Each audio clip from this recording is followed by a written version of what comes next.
Hi all, it's that time of week again, and it's the Truth, Honour and Integrity Show. My name's Thomas Williams, and tonight is the 1st of February. Where did January go? Here we go. Hi all, and welcome to the Truth, Honour and Integrity Show. My name's Thomas Williams. Is it that time of the week again? Well, we're going to go around the world with news and views in 180 minutes, not 180 days. And like last week, we kind of mixed the show up. The news will stay in the first portion of the show. There will be a small amount of intel, and then some large op-ed pieces that covers the State of the Union, and another piece of intel near the end. That should be rather interesting, shall we say. Right, let's get into the first portion of the show. As per usual, the email is truth.honour.and.integrity@gmail.com, and the link for the show is www.spreaker.com/user/8955881. The articles website, which you can also listen to the show live, and all the archives of the Truth, Honour and Integrity, plus some nice articles on self-empowerment and psychology and all that stuff. And that's on thinkdifferent.thepeoplesclub.org. We have the Facebook page, Truth, Honour and Integrity, and a Facebook social media alternative for those of you who are sick of Facebook and its issues. On MeWe. If you're struggling to find it, send an email to truth.honour.and.integrity@gmail.com, or private message me on the Facebook. Either way.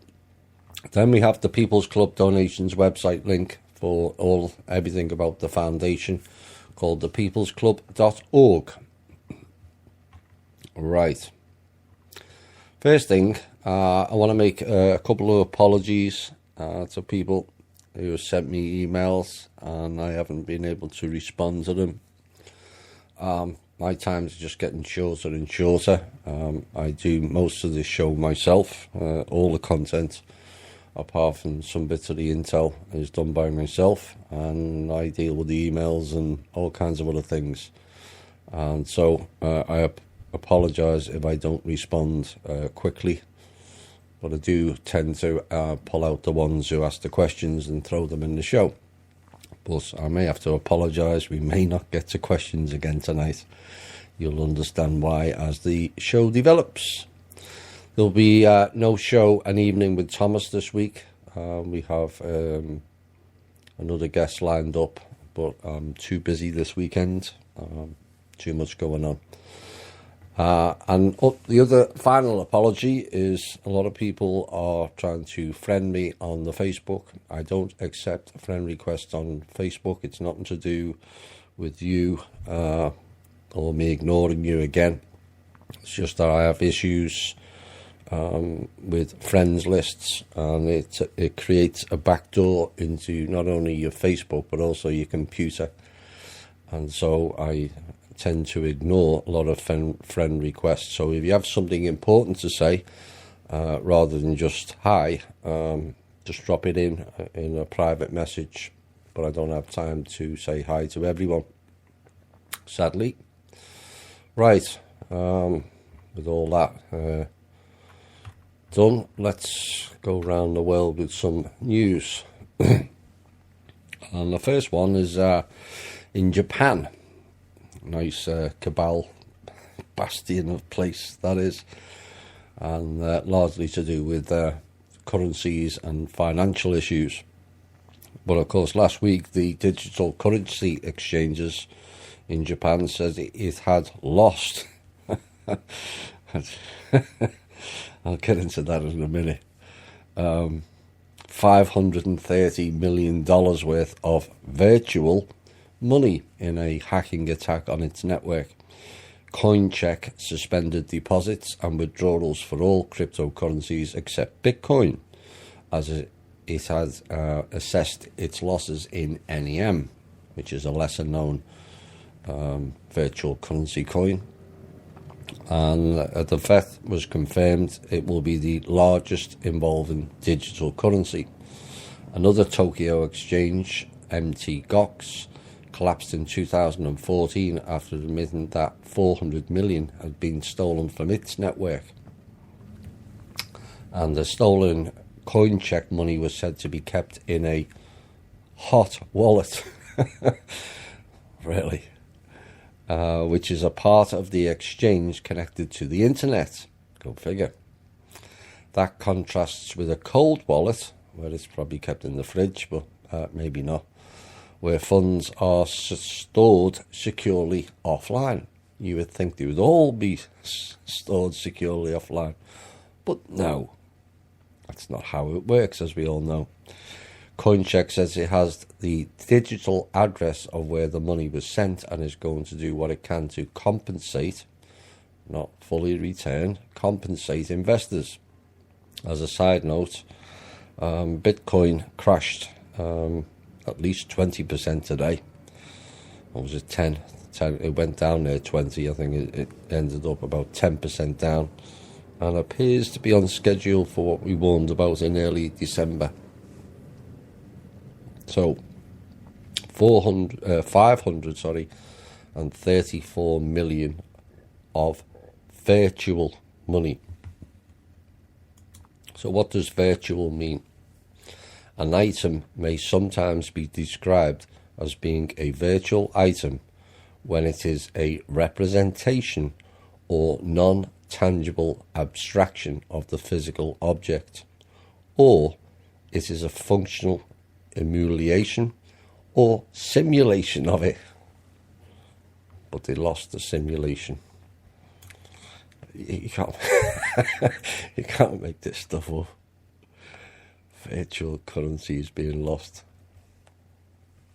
That's presuming that they were physical and real to begin with. Suicide bombing in Afghanistan sadly killed 95 people, at least 95 people, and injured another 158 in Kabul. And the attackers drove an ambulance laden with explosives past a police checkpoint in a secure zone, really, which is home to government offices and foreign embassies. The target is believed to have been an interior ministry building, but many people were hit while walking by. The Taliban said they had carried out the attack, and it was the deadliest for months. A week ago, Taliban militants killed 22 people in a luxury Kabul hotel also, and witnesses say the area, also home to the offices of the European Union, a hospital and a shopping zone known as Chicken Street, perhaps it was the Blue Avians again, was crowded when the bomb exploded on Saturday about 12:15 local time. So, according to Mr. Trump, this week, the greatest military on earth, having spent 17 years in Afghanistan and still haven't been able to deal with a ragtag bunch of mercenaries. Question is why? And I think we all know the answer why. Certain fields that have poppies in. But there you go. Saudi Arabia next. One of the world's richest men, Prince Al-Walid bin Talal, has now been released. Go figure. 2 months after being detained in Saudi Arabia's anti-corruption purge. He was freed after a financial settlement was approved by the state prosecutor, and Prince Al-Walid was held in November by an anti-corruption body headed by the Saudi Crown Prince. Now, what has taken place there is more than 200 princes, politicians and wealthy businessmen were detained in the crackdown. Since then, they have been held in the Ritz-Carlton Hotel in Riyadh, which is due to reopen on February the 14th. Now, the Prince Al-Walid is the most high-profile detainee to have been released so far. And speaking to a Reuters news agency before his release, He said that no charges had been laid against him and expressed support for the Crown Prince Mohammed bin Salman. Really? So they were held in the Ritz-Carlton on an anti-corruption charges. I wouldn't call our prisons Ritz-Carlton or any other prisons, but there you go. The multi-billionaire has a vast array of business interests across the world, including holdings in Twitter and Apple. From my point of view, you have to wonder whether this is the shape of things to come. People with money, which is largely stolen from us, walking free because they have the money to pay them off.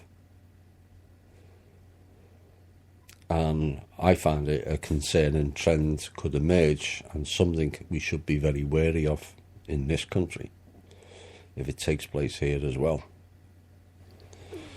Now, it could well be a good thing, what is happening, but given Saudi's ties to the Zionists and Kushner in particular, one has to raise the concern as to what really took place here, and it may have not been all in good faith, and to me, a possible sleight of hand move. We'll see. Off to Ireland now, and none too liberal laws. And the Prime Minister of Ireland told the BBC this week he will campaign for the country's near total ban on abortion to be liberalised. Mr Varadkar had previously said the laws were too restrictive, and a referendum will take place this summer on whether to repeal a constitutional amendment that effectively bans pregnancy terminations. And the wording of the referendum question is yet to be decided. You'll probably add some of the banal pile of nonsense inside of it, but there you go. Ireland's 8th Amendment places the right to life of an unborn child on a par with that of a mother, meaning abortion is banned even when the pregnancy is the result of rape or when the fetus has a fatal abnormality. Campaigners have long called for the laws to be changed, and last year a citizens' assembly and a cross-parliamentary committee both recommended removing the ban. Well, sounds good, but I think Ireland and its people have far more pressing issues to deal with than this, personally. Some would argue different. A story, where do we go next? India. Next two stories are both from India. But this highlights what's wrong in this world in many ways. These two articles from India. A 22-year-old man was hacked to death in daylight on a crowded road in southern India. His wife survived the attack and went on to testify against her parents and a campaign against the scourge of the caste. On the last day of his life, Shankar and Kausalya woke up around 9 in the morning in their village hut, and they'd only been married for 8 months. They travelled via a public bus to the local market, and they wanted to stop for some new clothes for Shankar, who had attended a function at his college the next day. Now, they were both kind of hacked at, and the autopsy surgeons found 34 cuts and stab wounds on Shankar's moderately nourished body, and he died of shock and hemorrhage due to multiple cuts and stab injuries. And his wife, Kazalia, spent 20 days in hospital, her face swathed in bandages and waiting for 36 stitches to heal, and also a bone fracture to repair. She told the police from the hospital bed that her parents were responsible for the attack, and whilst they were doing it, the parents were shouting, "Why did you love him?" Why? What is the reason for the attack? because he married a woman of a higher caste. 2018, and they're still playing the divide and conquer game. You think racism applies to just Western countries? There it is, all in place still today. This largely goes back to the interference in India by the British and the Dutch and the East India Tea Companies, where they created an establishment, the Raj it's called, and they all live like kings in palaces while the rest of the people live in on the street or in tin shacks. It's not good. And killing somebody and stabbing your own child just because they were marrying out of the caste really needs to be addressed. And India should be brought up for human rights. They're fond of blaming China for human rights, and let's be honest, the human rights is not that much better in America. It just gets covered up more. But India needs to be looked at, because that is shocking to me. The desire among parents in India is another shocker, to have sons instead of daughters. This also applies to China. Has created 21 million unwanted girls, according to a government report. And the finance ministry report found that many couples kept on having children until they had a boy. This is part of keeping the family name going. It's a lot more of an issue in the eastern part of the globe, keeping the family name going. So they all want a boy. Of course, China had the one-child policy, and most wanted just a boy so they could keep the family name going. It's ridiculous. And basically, this is a subtler form of some preference than the selective abortions that takes place in India, but warned it might lead to fewer resources for girls.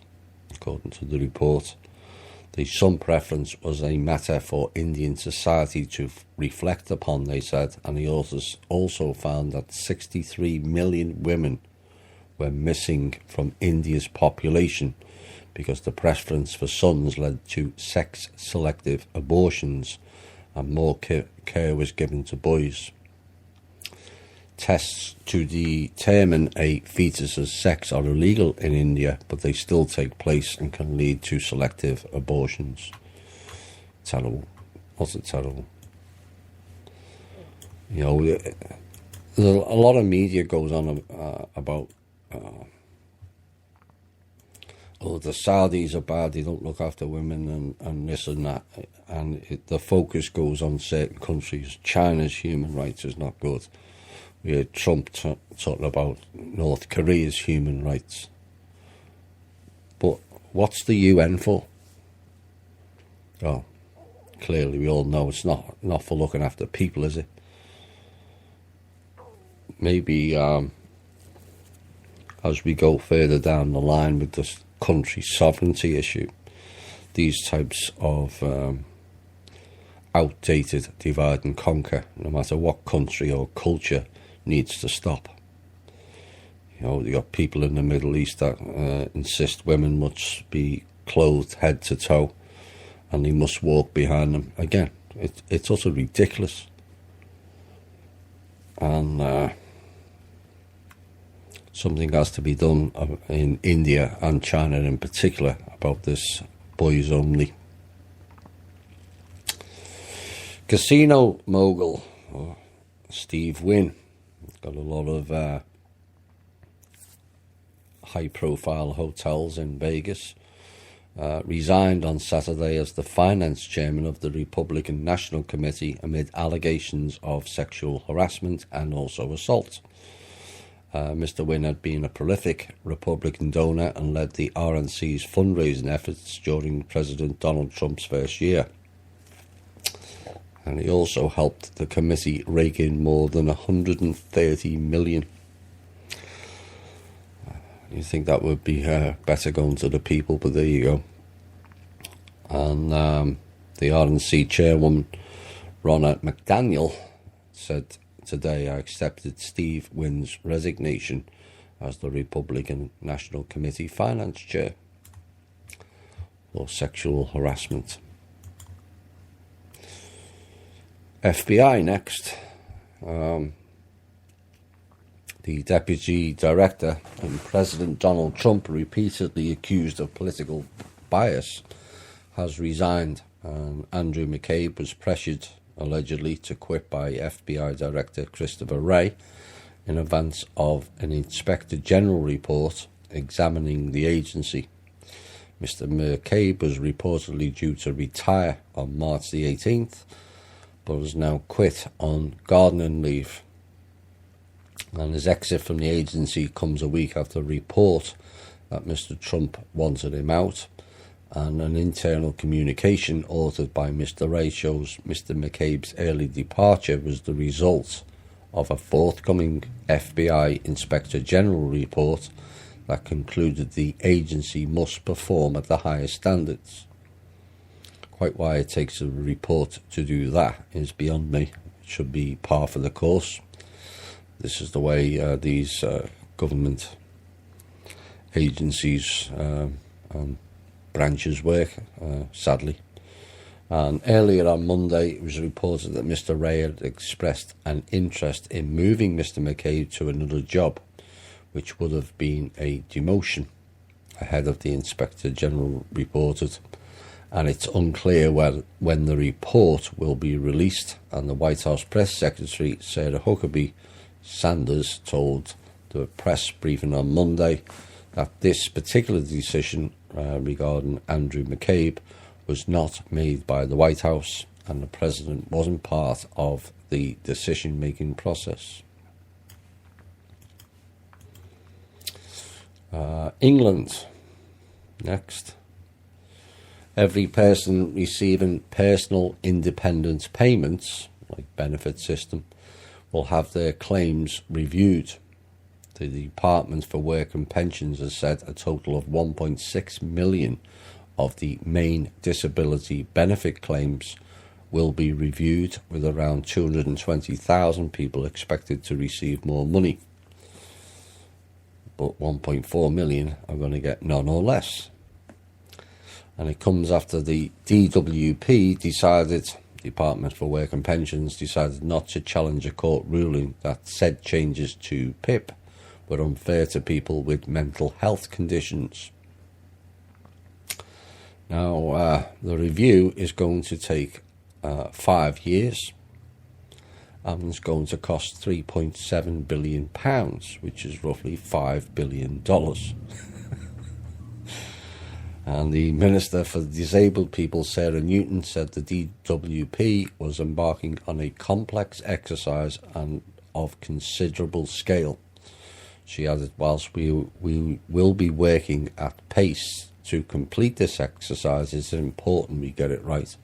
Working at pace. 5 years. £3.7 billion, $5 billion for a review. Really? You've got to spend that much to review it. It means you didn't get it right in the first place, and people should lose their jobs, wasting public money. Hawaii. Next, emergency management leader has resigned, and a state employee who sent an alert falsely warning of an incoming ballistic missile has been fired, officials said on Tuesday. Weeks after the mistake caused widespread panic, the Hawaiian Emergency Management Agency, Vern Miyagi, stepped down on Tuesday. The Major General Joe Logan stated, and a second agency worker quit before disciplinary action was taken, and another was being suspended without pay.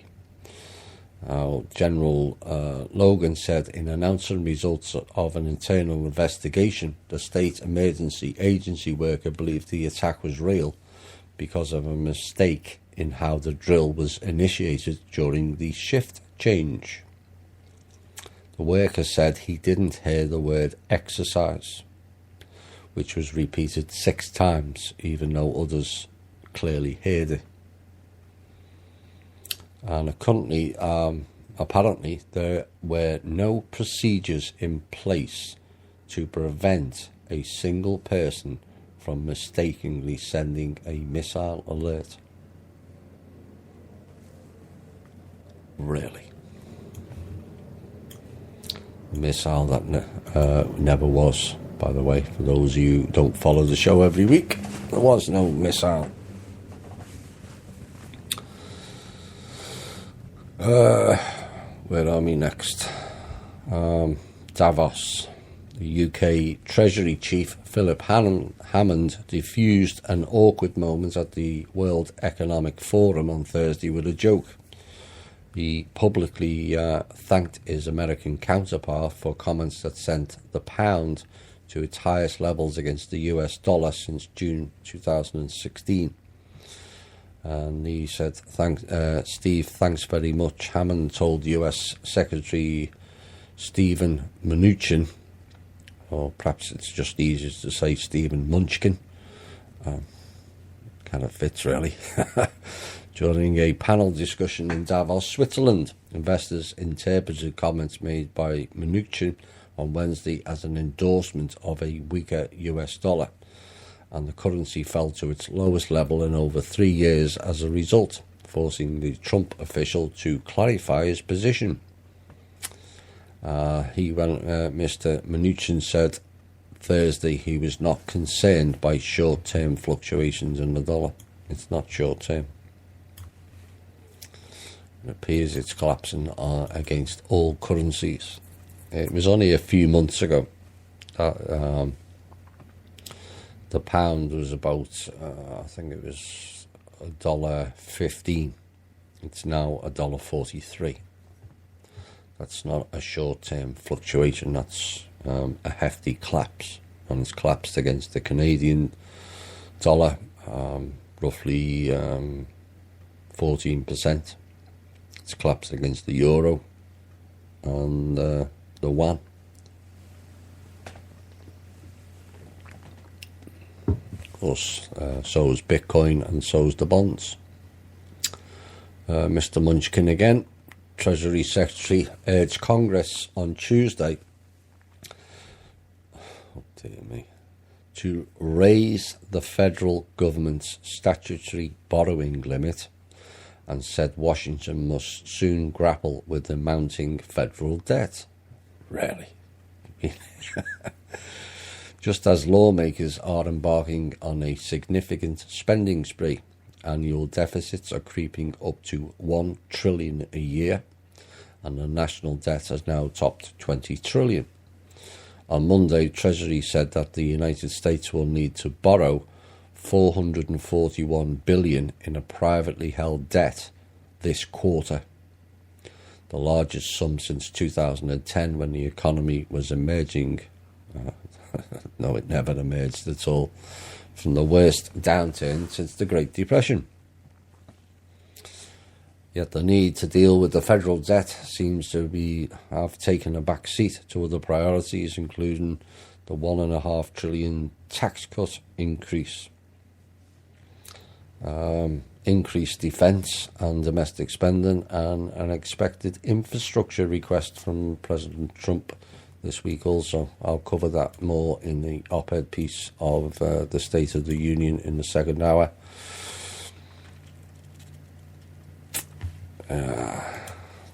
These people. Where are we next? Let's go there. A music edition. Well, it's not music, but these next two are going to complete the news section. and something I've been warning over a long period of time, what we're dealing with here. And inserted in a sweeping House bill introduced earlier this month called Securing America's Future Act of 2018 is the establishment of a new biometric national ID card for all Americans that have privacy activist sound alarms.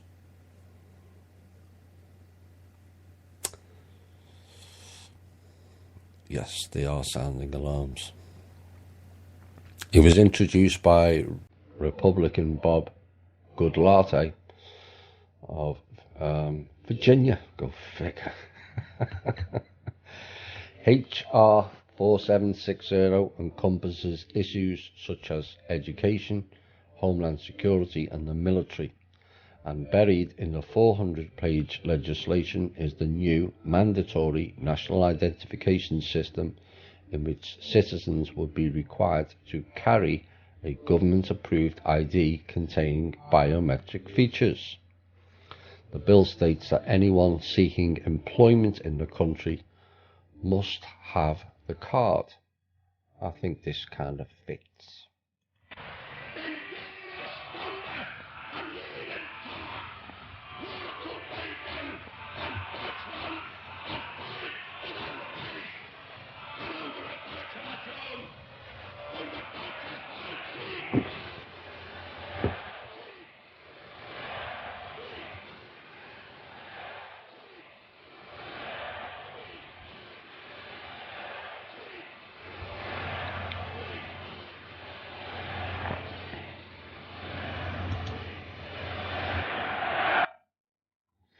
And you thought that wasn't bad enough, try this.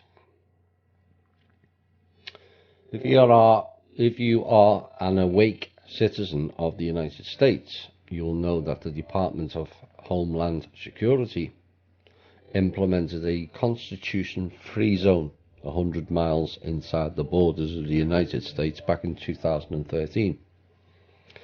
This action violated the Fourth Amendment of the Constitution of the United States of America, placing 197 million Americans inside an area, extinguishing their individual God-given inalienable rights to be secure in their persons and effects from unreasonable search and seizure. Moreover, adding insult to injury, a judge ruled in favour of the constitution-free zones, making residents inside the area subject to police checks. Now, what's been going on is because of the 100-mile, it encompasses the whole of Florida, might add, and also the entire state of Maine.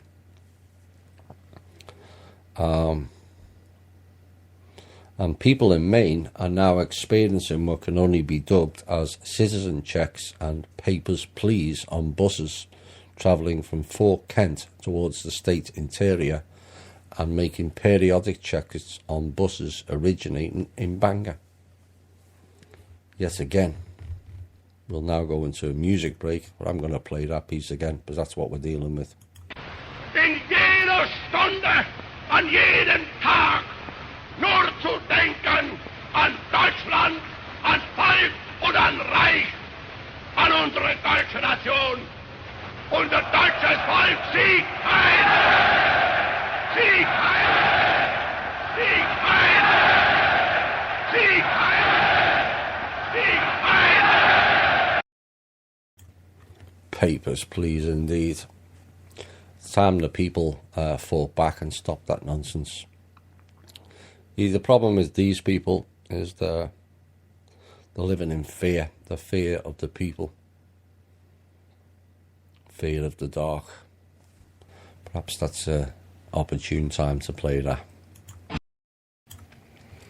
Hi all, and welcome back. This next few hours will be explosive. There'll be no holding back. It would be a piece at the end that's rather interesting to many. that offers a solution and a path forward.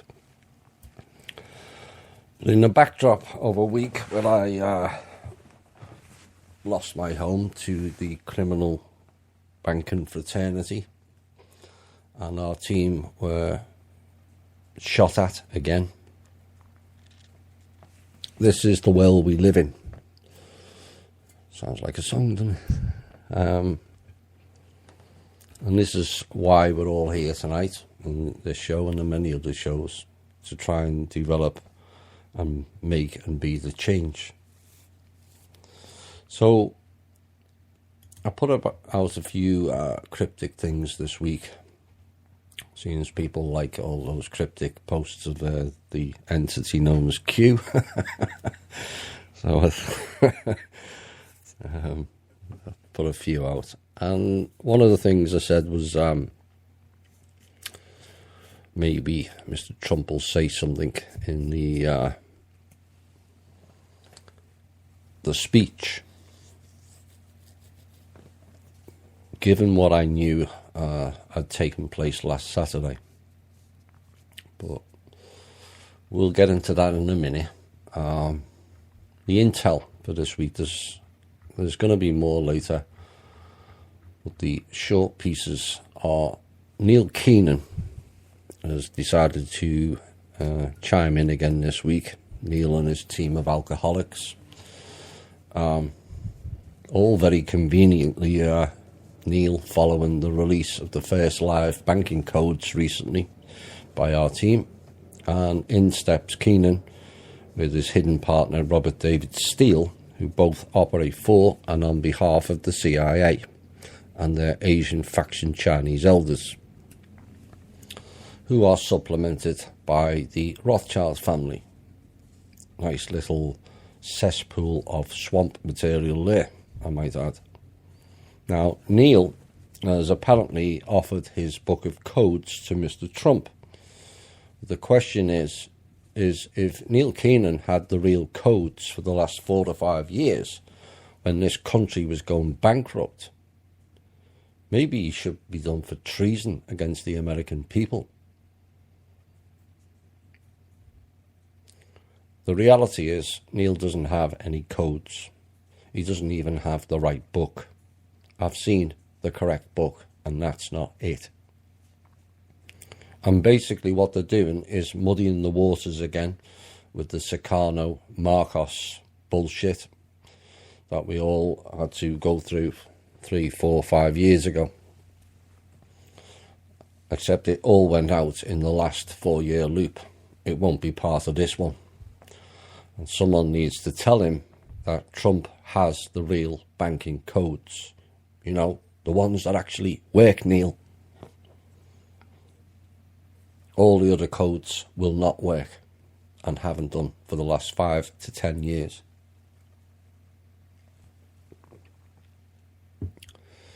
Or, you know, perhaps people should tell him Mr. Trump's not looking for international phone codes for Thailand, Philippines or Hong Kong. He's after the banking ones so we can get this country started again. Personally, I wish Neil would quit embarrassing himself. You're not going anywhere with it, Neil. You never were. And they're making mugs out of you. We told you this personally 2 years ago. You didn't listen then. I hope you listen now. And you stand up against the clowns who are pushing you into this nonsense. The time for calling those goons out, Neil, is now. Their days are numbered.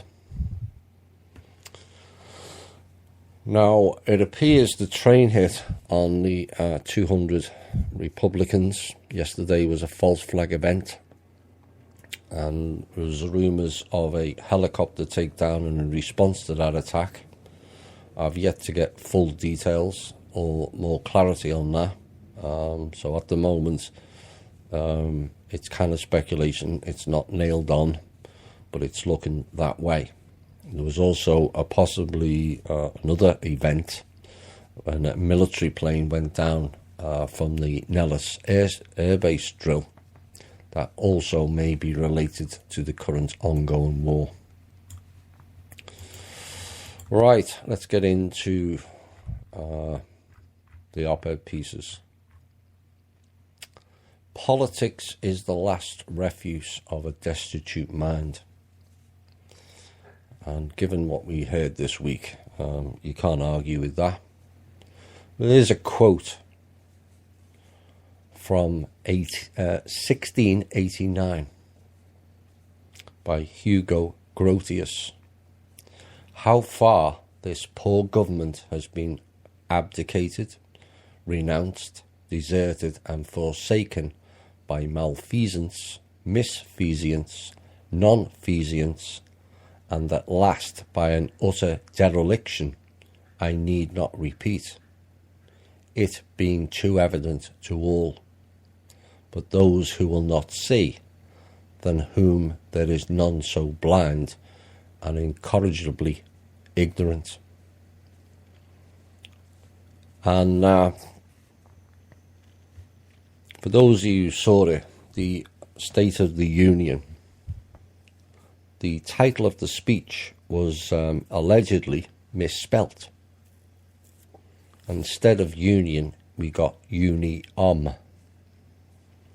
Now, I could go on all night as to how poor our education system is here in this country and make the excuses for the misspell. But maybe it wasn't a misspell at all, but a deliberate word magic spell cast to take the piss. UN, first two letters, as in United Nations, who seem to think that they own the world and all its resources. aka Paris Climate Treaty Agreement, who hide sneaky passages in the middle of the bills to enforce it, until certain people spot it. And the final three letters, IOM. Think it's a misspell? Well, if you Google IOM, what you get is a group known as International of Migration. Sound familiar? Should be. And who operates International of Migration? Under which banner? The UN. Make of that what you will. Now, one of the most intriguing quotes, which may be something and maybe nothing, it was stated, and I'll quote, "Our military is no longer undermined by artificial timelines." There are so many connotations of that statement. It didn't really make sense in the context he was saying it. Right, so here we go. This is my opinion of the State of the Union, knowing what had taken place in the 3 days prior. And I'll have details of that later. So Trump delivered his State of the Union address, and quite frankly, that at best was a disappointment. At worst, propaganda of the worst kind. Trump came in the theatre. It's the Assembly building, Thomas. Yes, I know, but it's still the theatre. He came in my opinion, and Chloe's, we were both watching it, looking decidedly plastic, like a Bart Simpson cutout, fearful and a very uncertain gait. He was kind of ignored by the military and the justice people near the front on entrance, which I saw as a good sign. Maybe he'd rattled them a bit.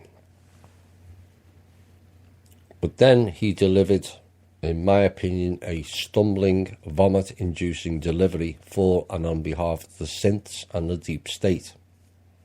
Replete with the usual all-American programming of how great we are at everything, bordering on racist, devoid of any real change, devoid of ongoing alleged issues, like the memo, the multiple firings over the past year, whether Anne was going to be arrested,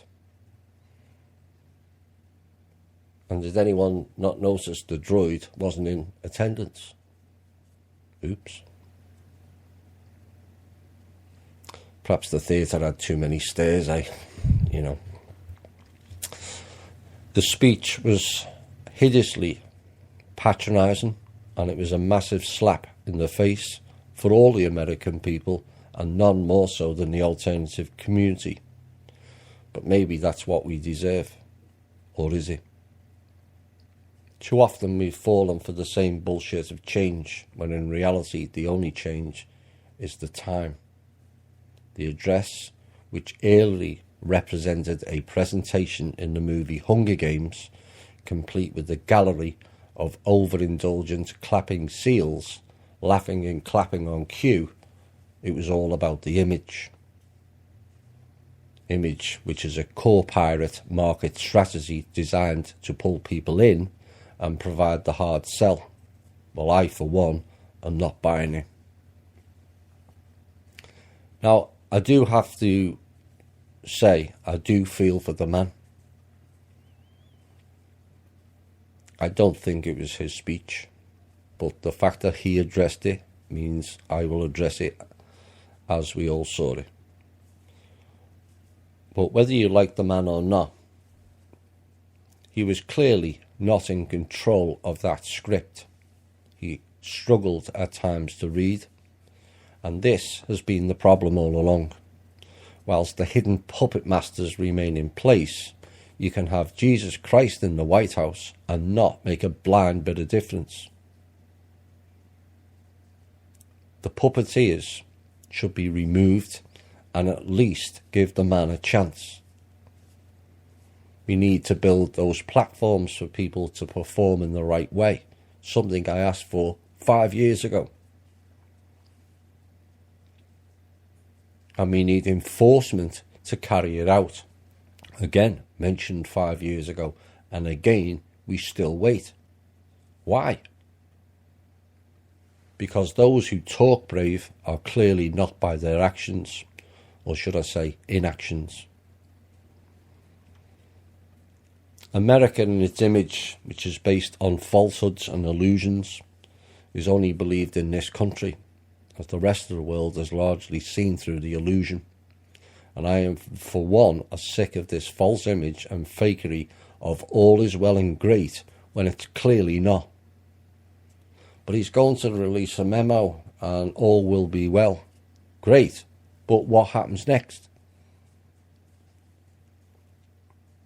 Until then, we need to wake up, as this government is currently operated by people who are pandering to the alternative community and at the same time taking the piss out of us.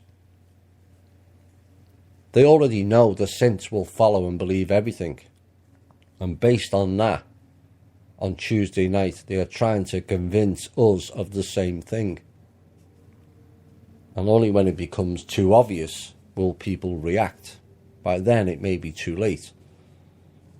Only when we change will the real changes be forthcoming. Now, during the speech, there was the usual mention of the terrorists ISIS, and yet never mentioned who operates or funds them. The usual stabs at countries without a Rothschild's bank, Cuba, Venezuela, and the cringeworthy anti-North Korea piece that resembled a classic propaganda-driven agency script, right out of Langley. Again, forgetting the atrocities committed within our own borders. Again, overlooking the vast expenditure of the American people, who, if I judge it correctly, are completely sick of our sons and daughters playing the world's so-called police. Which, after we've invaded certain countries in the now frankly ridiculous statement under the banner of freedom, it creates a plethora of hate and venom towards this country and its people. In essence, creating terrorism and threats, not preventing it. A mention of threats, Russia and China, poses and echoes what General Mattis stated recently, threats to our economy. Really? Are we the only country allowed to trade? This stupidity has gone on for far too long. How about let all countries share resources? Then nobody is a threat to anybody.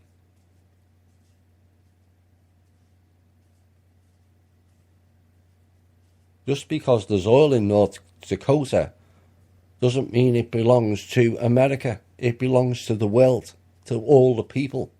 And the sooner we get to that stage, all this nonsense ends.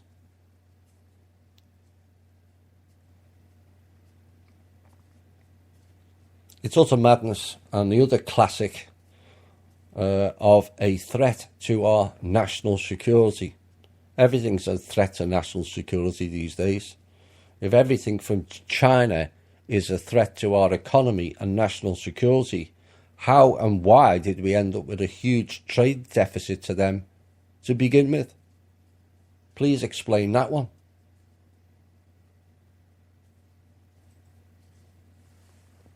Amongst the grandstanding American smolts and repeated ramblings of how great America and its people are, how brave, heroes, heroic, valour, best, greatest, powerful, resourceful, and how we build and do everything better than every other country. If it is all so great, why is an emergency spending bill required for $1.5 trillion to build our infrastructure? If everything was so great, why is it so many of these great citizens, as he called us, are treated so badly and with such disdain, if everything's so great?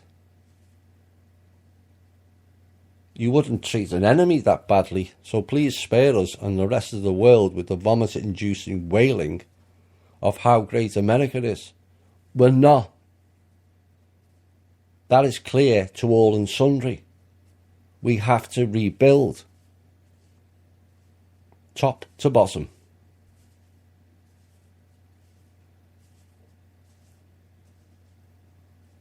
We've been drugged, poisoned, jailed, robbed, shot at, killed, experimented on, chemtrailed, dumbed down, a permanent state of war, riddled with fear, and spied upon more than any other country the world over.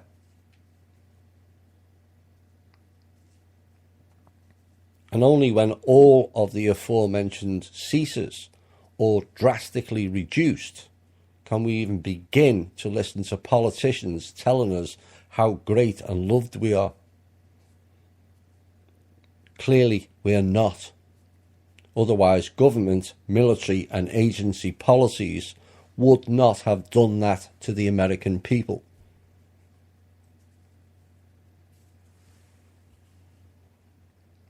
America, we love you, but chemtrail spraying continues, foreclosures continues, and various other atrocities against the so much loved Americans.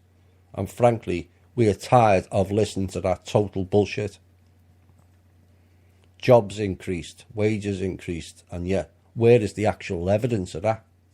Because I'm not seeing it. The stock market increase was much hailed. It increased by 8 trillion. Woo!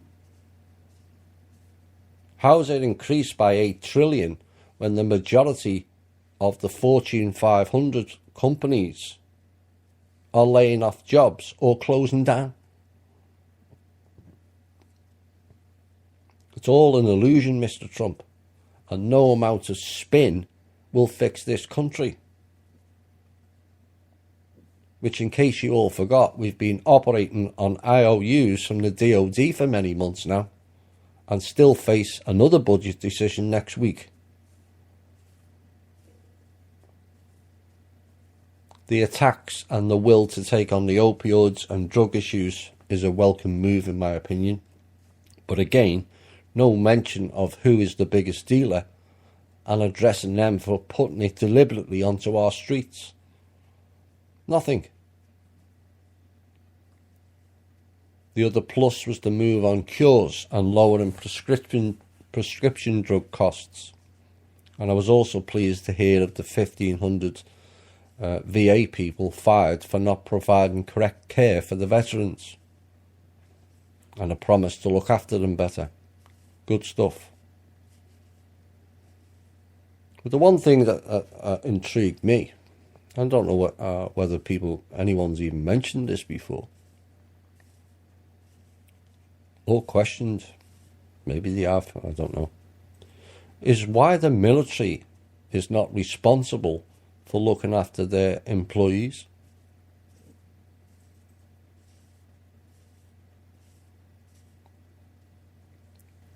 We, the American people, not only send our sons and daughters to fight for bogus reasons, we pay for it as well.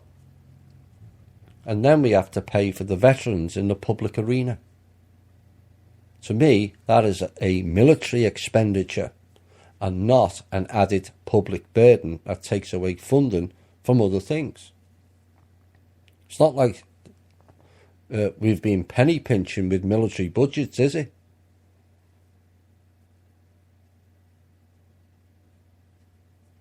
So those of us hoping for a streamlining of our largest budget expenditure item were badly let down by Mr. Trump asking for a bloody increase in spending. What the hell for?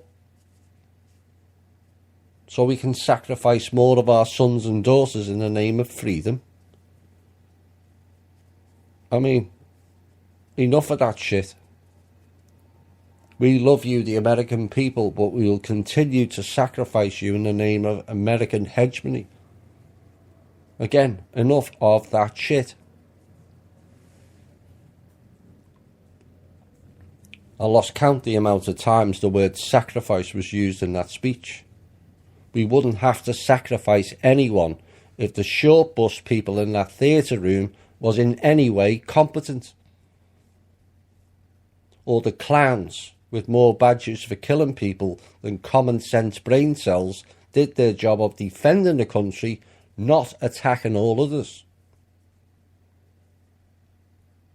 Or the laughably named justice people actually did their job for the benefit of the people instead of collecting multiple pieces of silver like the Judases they are. Sacrifices were for the idiotic gods from the past. It's time to play grown-ups now and protect our people, not sacrifice them.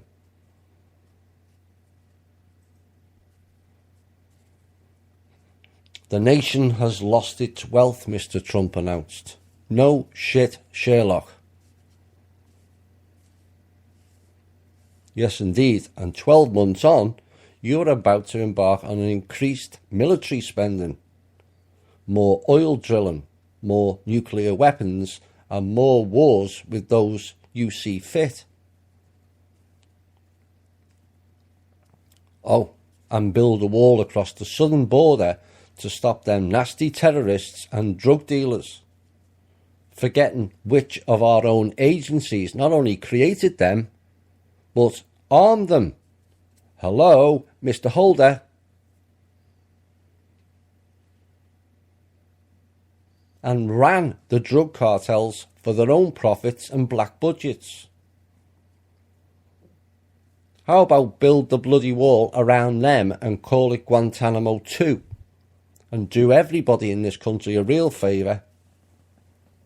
They're not called cocaine in America for nothing. I was pleased to hear about going after the MS-13 gang, as those people and their reign of terror has gone on for far too long. It's morphed along the way, and suddenly they're now mercenaries. But again, no mention of who hires them. Hello, Schiff family, aka Bush, or the goons in Virginia, both of which are heavily involved with them and actively supporting the MS-13 gangs. Now, the most disturbing piece was his wording surrounding the original Guantanamo, not only keeping it open, despite not adding a single detainee since 2007, 11 years now, and we, the American people, are still paying for it, but espousing a greater use for it.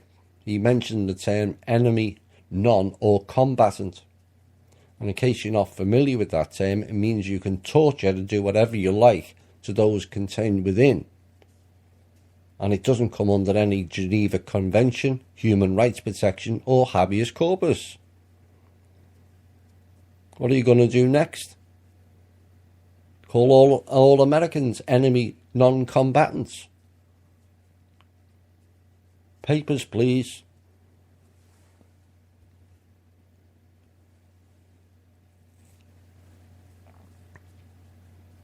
Given all the fun and games that's been going on, emails, Benghazi, sexual allegations, and all kinds of other state secrets being divulged. And like I said, while it was good to hear the firing of the VA people for poor care, the fact there was not one single mention of the plethora of crimes perpetrated by all agencies, the DOJ, or his fellow politicians. Not one mention. No mention of the Federal Reserve, the Wall Street crimes either. No mention of the criminal banks and practices that have milked this country dry for foreign interests. And no mention of swamp draining. Not one.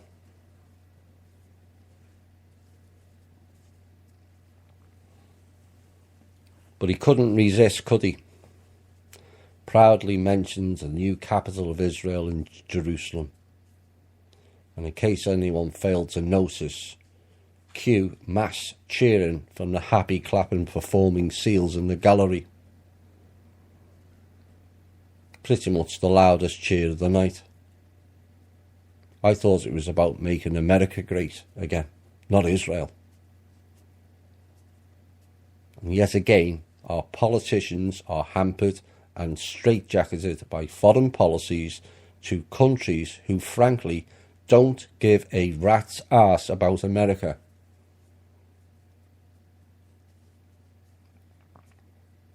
Until they hold their hands out for foreign aid, which of course, yet again, we the people pay. But we love you, American citizens. Yeah, right. Because we're all utter dickheads and mugs tolerating this type of insanity being imposed on us. But don't worry, we'll all sleep safe on our street corners, tents, clapped out caravans, bus shelters, under the bridge and shop doors tonight, Mr. Trump, knowing we are going to spend trillions more on nuclear weapons. You can't eat nuclear weapons.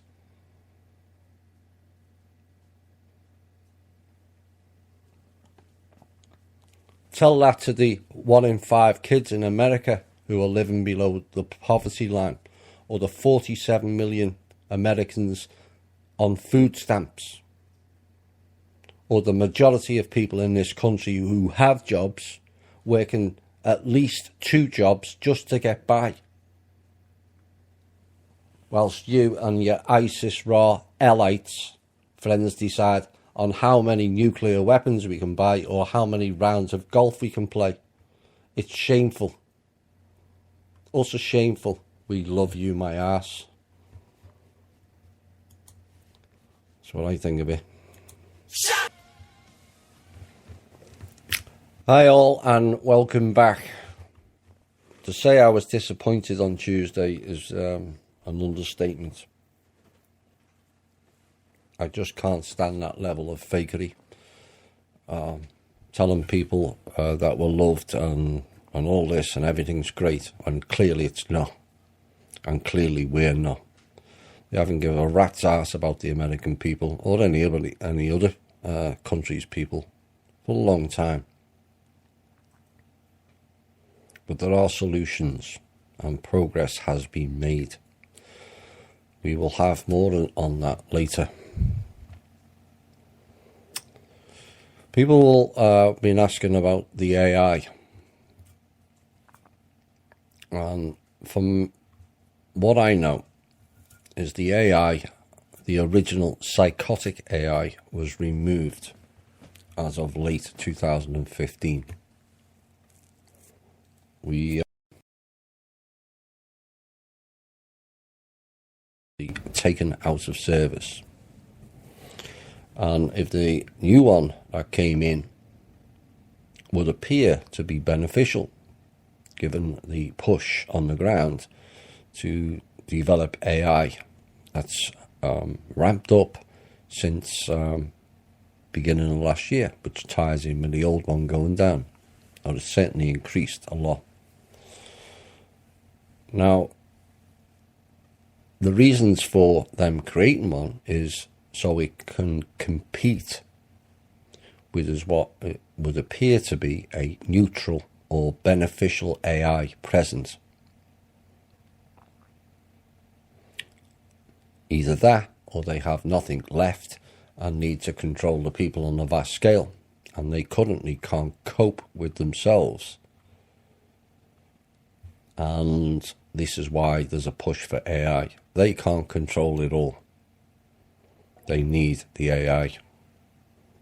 They had other entities that could control things for them on the surface. Those entities are no longer here or no longer interfering. Hence the rush for another AI. It won't work. None of their big plans have worked. So I hope that clears up the issues of the AI. Now, questions came up last week, repeat, over the rods and their purpose, and whether it's reinforcing the construct via geometry, ancient symbols, and certain computer numbers mimicry. As I understand it, it's about stabilizing this planet. Yes, we have a new one, but not all are going to the new planet. Some are just not ready. I think we can all observe that. And what if the rods are a rescue mission in essence? Again, this is a theory, I'm not stating it as fact. Whereby it gives the people that remain on the surface and not on the new earth an opportunity to advance at a quicker pace and then transfer over. You know, some people don't like the idea of the planet being skewered, and I get that, but it's being skewered left, right and centre for the benefit of oil. It's been skewered left, right and centre for the benefit of collecting bits of what was basically meteor fire, fallout, diamonds, and all the other metals that we've used in our industries. People could argue, well, that's not really going to help, but it will. It will adjust the planetary balance back to the upright position after it was knocked off its axis by the Atlantic War, which will then make the planetary weather systems more temperate, less severe colds and less severe heats. And it will also carry an energy signal that will be hugely beneficial right round the planet. You know, everyone goes to certain places around the world and you just feel so much better. I covered this in depth last week, and you can't understand why they stand in one place in one town and you feel great, and then you go to another town and you feel off or moody or sad. Well, this is to do with the energy grid. Well, in the past, there was no dead zones. Now there is. There was zones that were where the frequency was not as high or beneficial, and then there was high points. This is why they built all their churches on the nodes. You will see on the ley lines they built churches. So they're getting the power of the planet, not the power of some fake god sitting in the sky. So then people feel better going into church, but it's nothing to do with the church or what they're delivering. It's more to do with what's below your feet. So this energy will be dispersed right around the world. And for those that don't make the new planets on the transition, should that take place, it's not a given. Can't say 100%. You can say close to that, but you can't say it's 100% happening.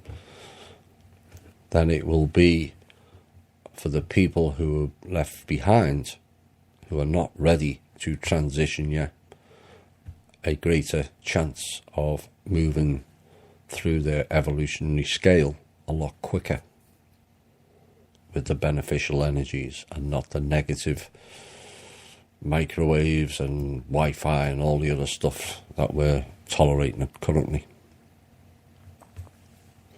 One of the things that came up in the MeWe this week, and I thought it was important to put into the show, is one of the members was espousing her talents, and she said to the term, I don't like to brag, but, and we all do it, but telling people your skills is not bragging. It's actually telling you the truth. So if people have got real skills and they tell other people they've got real skills, how is that bragging? That's telling you the truth. And we have to stop doing that to ourselves. Because yet again, it's another silence program to shut you down, to keep you in a box. Little me, I can't do anything, I'm incapable. No, you're capable of doing everything. Society pulls you down into the box. Now, we've all got talents of varying degrees, and society has kind of dictated which of those talents is important or not. They're all important. Doesn't matter what you do. All talents have the same degree of importance because they all fit into the whole. And grading and labelling it just creates another set of boxes. So please tell people what your abilities are. It's not bragging, it's telling the truth. Where are we next?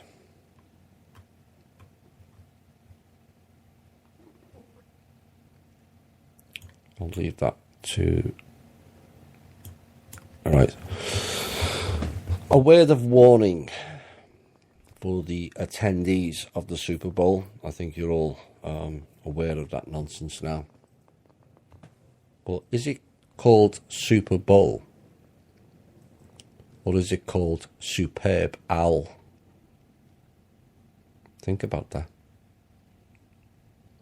All hail and worship Moloch. You know, the stupid owl statue where the idiotic politicians run around in the nude playing with each other's genitals at Bohemian Grove, all worshipping to Moloch. And it gives Moloch masses of louche energy. Like the election farce and the bizarrely called Thanksgiving, which celebrates a British mainly massacre of the native population, maybe this is another American cultural event we should bypass. Why is it called the Super Bowl? Or is it really Superb Owl? Now, until these clowns get the message, we're not falling for their rituals anymore. Perhaps we should stop paying attention to it. And a word of warning, the security for the event, like the Pulse Florida nightclub, G4S, will be running the security for the weekend Cabal ritual piss take event. Because that's basically what it is. You know, there'll be some people interested in the ball game, but a lot of people are interested in the ritual event of the half time. Give it a miss.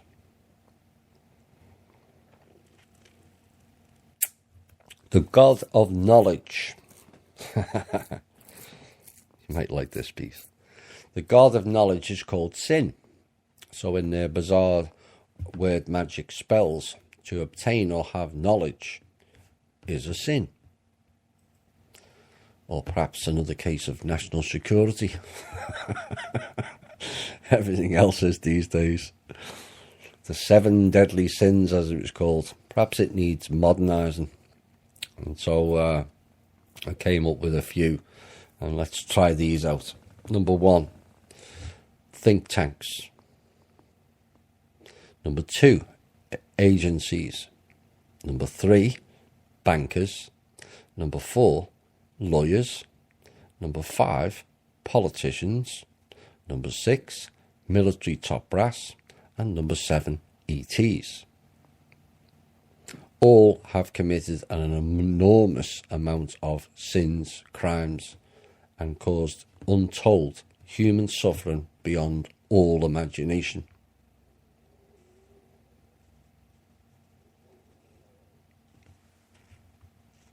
Perhaps they should be the new 7 deadly sins. Now, my focus, people that notice the changes in the show, is less on the Cabal and more on us, and has been for a while now. And the reason why is their time is short either way, and their fear is palpable. They're not used to fear, and so the judgment is already on them. But I had a conversation with our admin Holly the other day about how my feelings and thinking process had changed. Less on revenge and more on how we progress.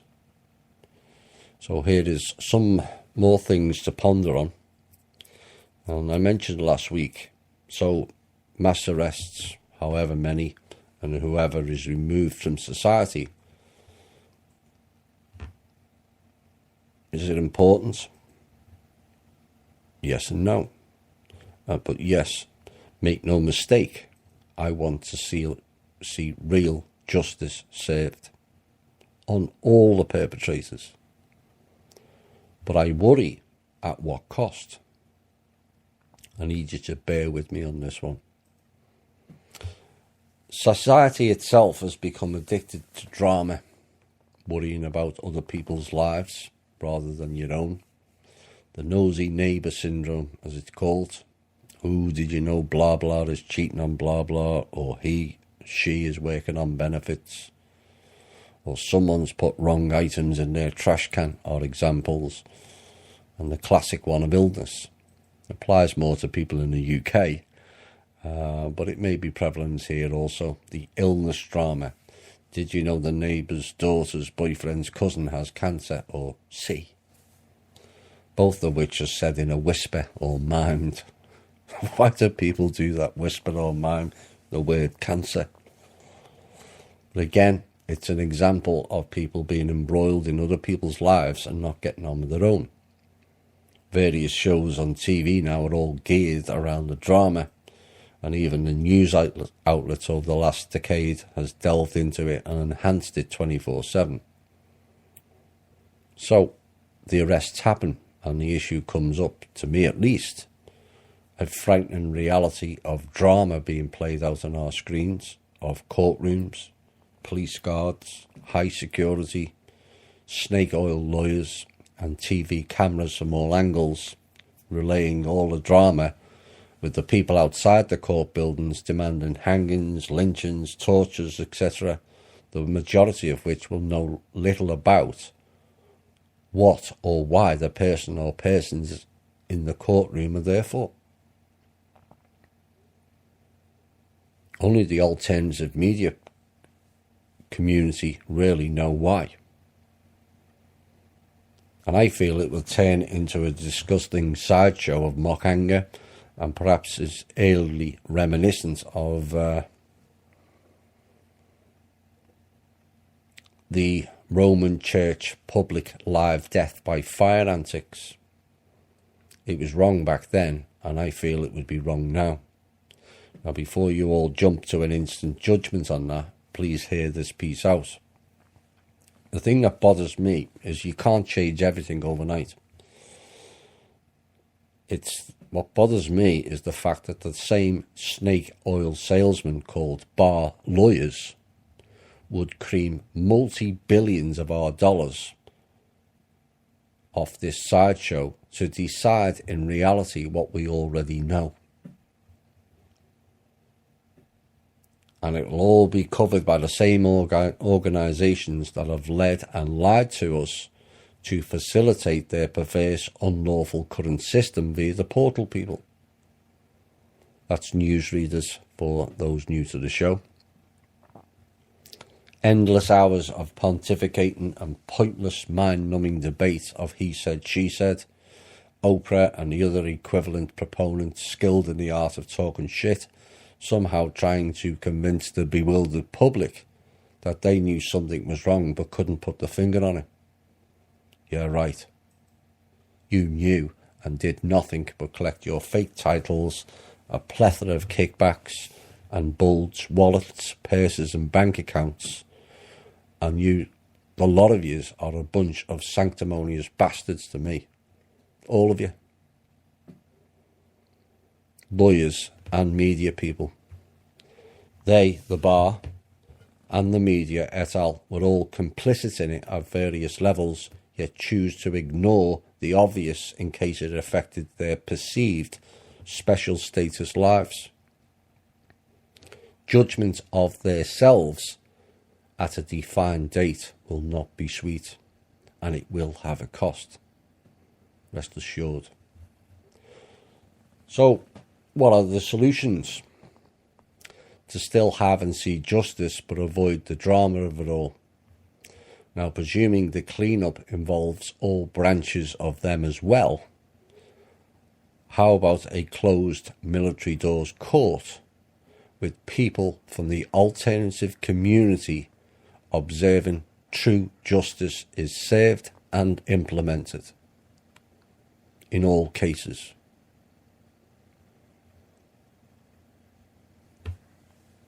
And not some secret deal that can't be released because of Nazi security.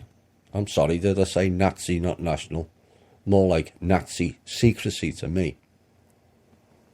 Where we find out 50 to 60 years later they were secreted to some underground bunker or some hidden island. We want to observe real justice and then report it back to the community via our shows and podcasts. The reality is, it is us in the alternative community that have pushed this scenario to its current situation and ultimately to their arrest. Ignoring the faction games playing out and them throwing each other under the bus, because again, we have forced them into doing that. With our relentless pursuit of the truth and also justice. So I feel strongly we should be represented in that process of justice. And it comes with a delicious serving of irony, loaded into the mix. Those classed as nuts, insane, conspiracy theorists, anarchists, observing and serving justice to those who thought they were beyond incrimination. Oops. I hope Mr. Trump makes that happen. My thinking.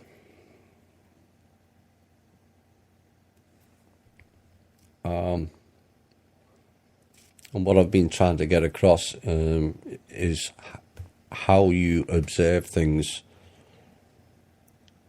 is the way forward for us all. And I've mentioned a number of times about going into an overview mode, and it's more important now than at any other time. We did warn ahead of time the information stream would reach overload, where you would struggle with it because there's just too much coming out all at once now, and that's deliberate in a way, designed to scatter you. And one of the main and many obstacles to higher learning is being mired in the midst of all the narrative and subsequently picking apart every little nuance of the information. Arguing opinions and exhibiting cognitive dissonance all come to the fore, so it resembles a ramshackle theatre show filled with drama and distractions, and too often the key point of the narrative or inference is missed.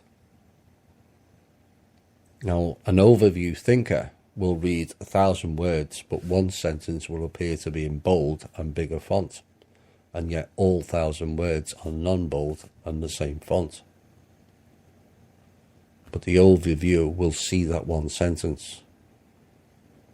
And the same applies to listening to a show.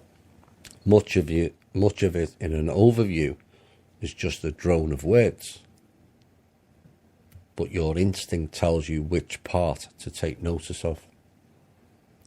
And it's a cool skill to have and also work towards. Once you achieve or go into the overview, you are then able to see, assess, perceive in a clearer and more defined path, and it is the key to perceived wisdom. You see the patterns. It's almost like a long road trip.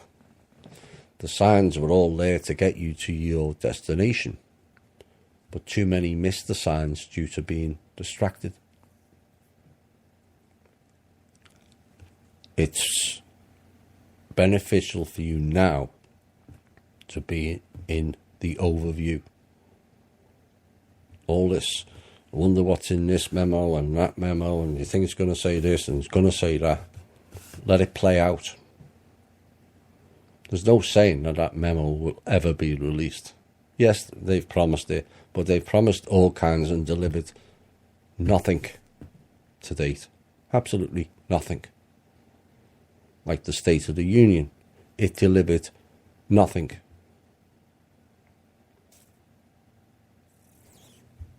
So we'll see how that unfolds. Now, where are we? I think I've gone through all that now. We're going to have a musical break, and then I'm going to relay something rather extraordinary. That's world-breaking news that our team have been working on for a long time and finally delivered. We will have that read out after this music break, but perhaps, yeah.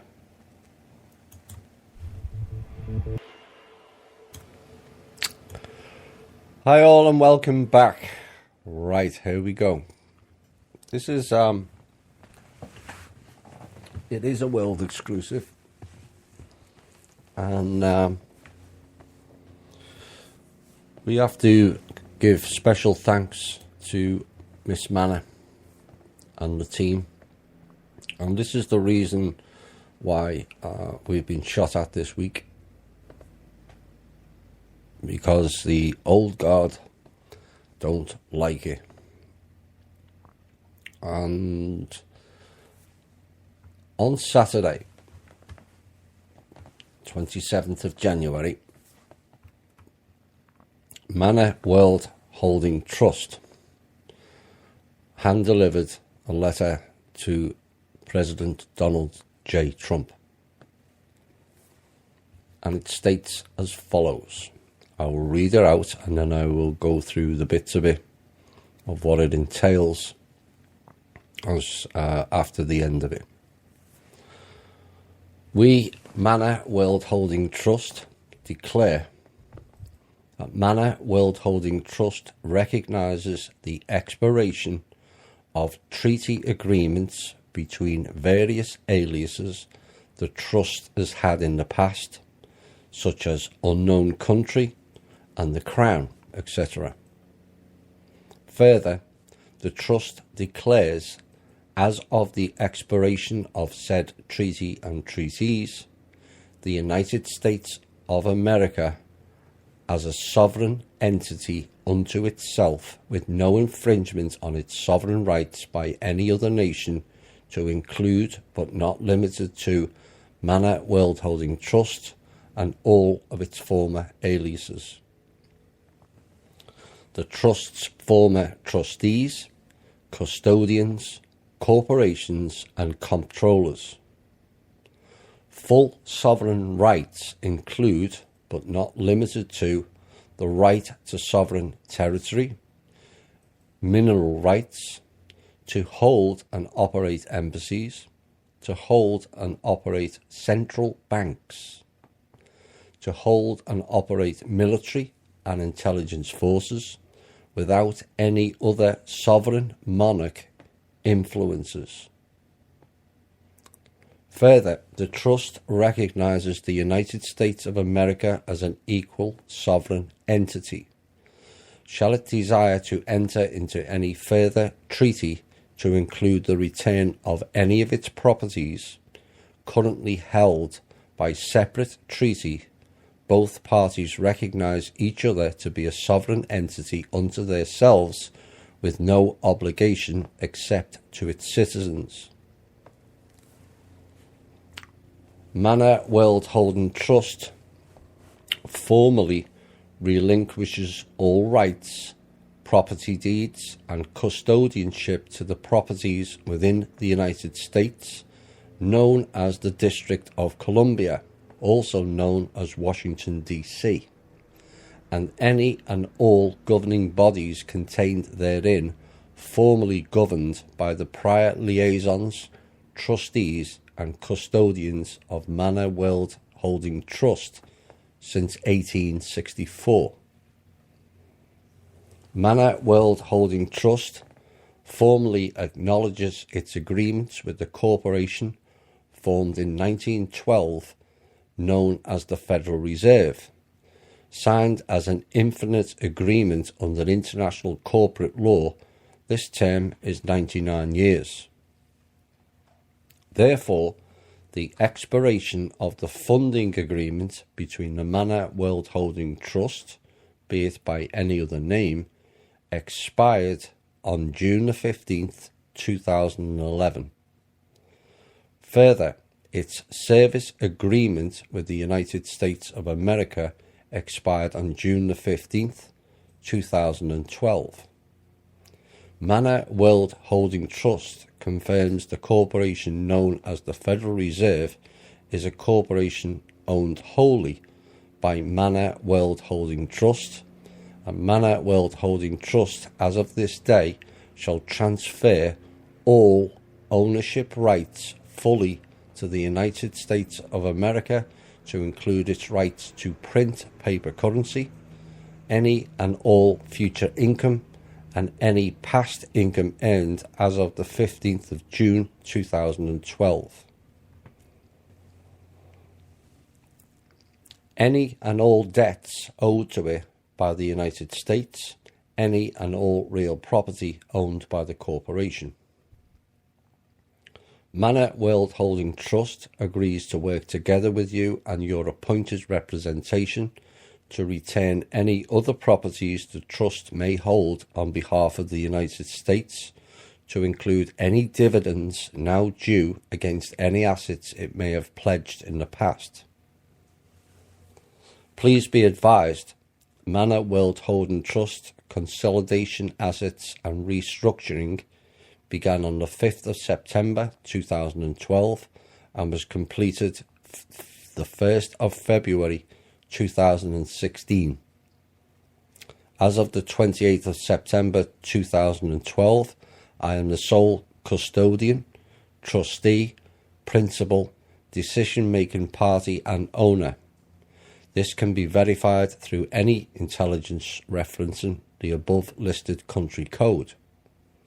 Any former trustee from any nation, to include but not limited to China, the UK, the USA, have held no power over the trust since 2012, when they were relieved of duties due to multiple breaches of contract.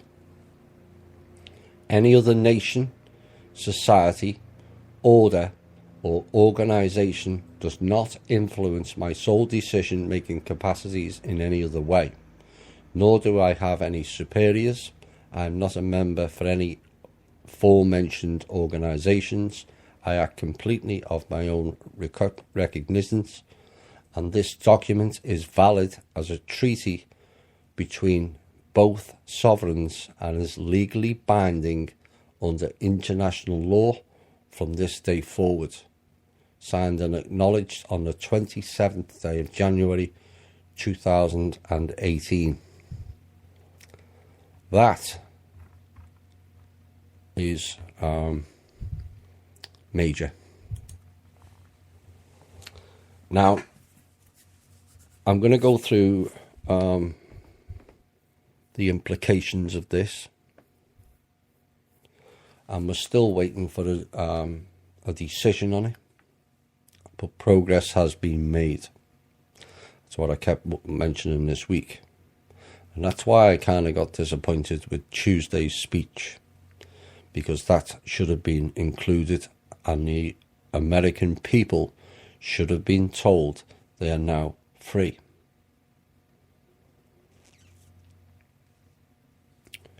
I'm aware Trump is under threat, but I don't think in that in that position I would have read that script personally.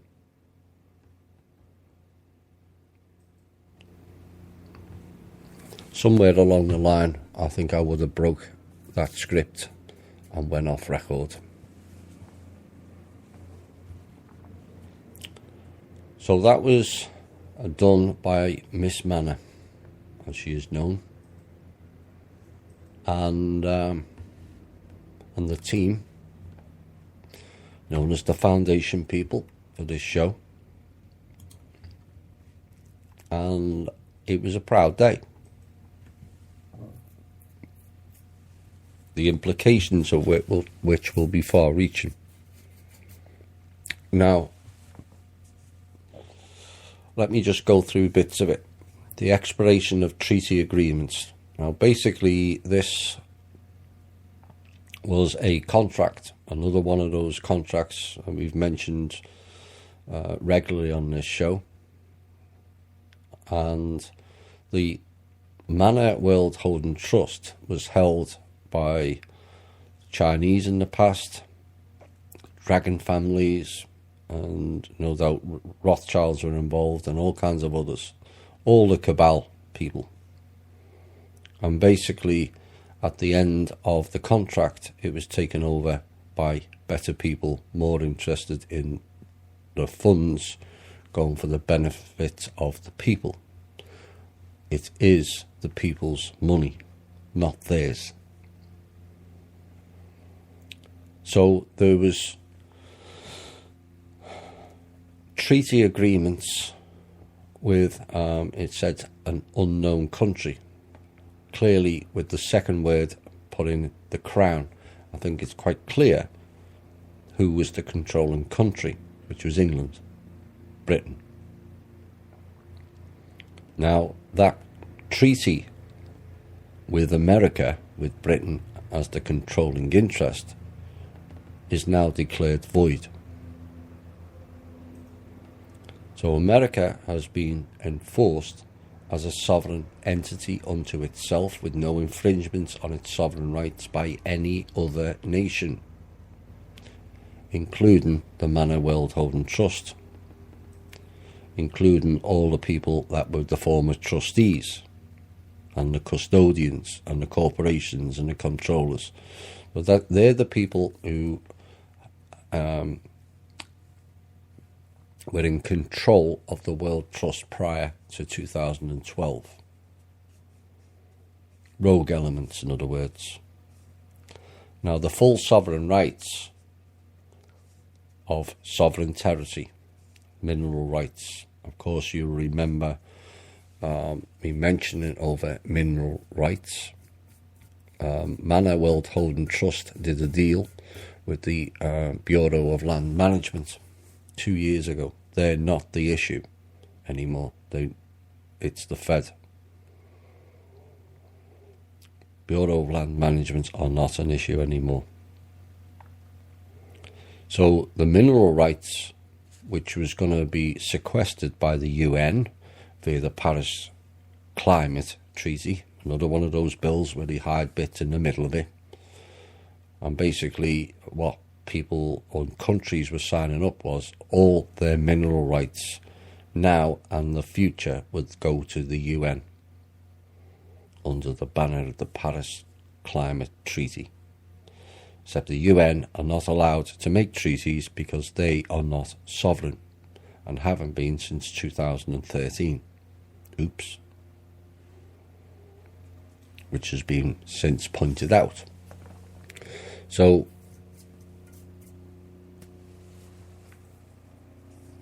to hold, America can then hold and operate central banks, not Federal Reserve foreign entities. We can have our own bank where the money goes to America and its people and not the Federal Reserve and its City of London shareholders. To hold and operate military and intelligence forces, again, I've mentioned this in recent shows, they are outside of American jurisdiction. By being sovereign, it pulls them back in control of the American people and the politicians. There's no oversight because they're not part of this country and haven't been because of the agreements. Without any other sovereign or monarch influences, that includes the Rothschilds, the British royal family, etc., etc., and various other entities. The trust recognises the United States as an equal sovereign. Of course, the trust is the sovereign and it's given equal status. Again, we've covered this in previous shows. And whilst the trust is the master sovereign, they're given, each country who declares themselves sovereign, the right of equal. So there's no overall control from the Manor World Trust, which is the way it should be.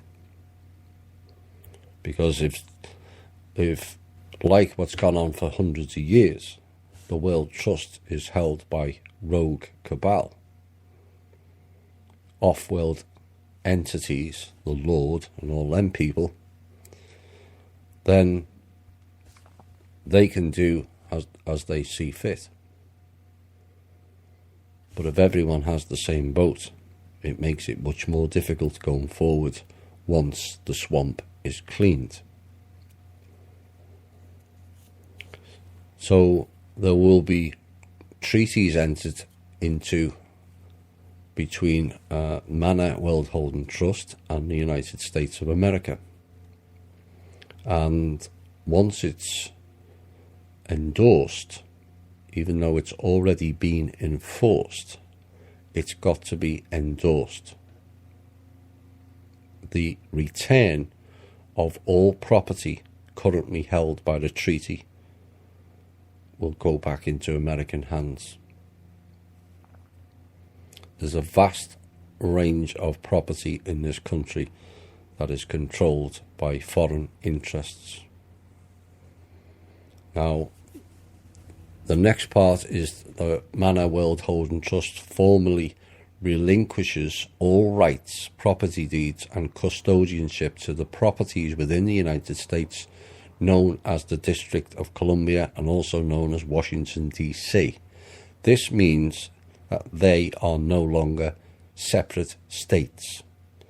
It becomes part of America. So no more laws outside of America where they operate.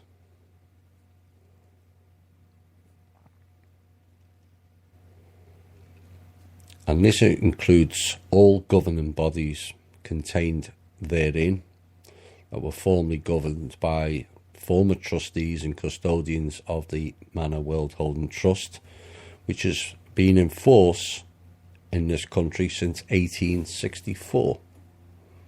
Just 3 years after we last had the organic constitution, and 3 years since after the last proper American government, not USA Inc., which is why the term corporations is labelled in there.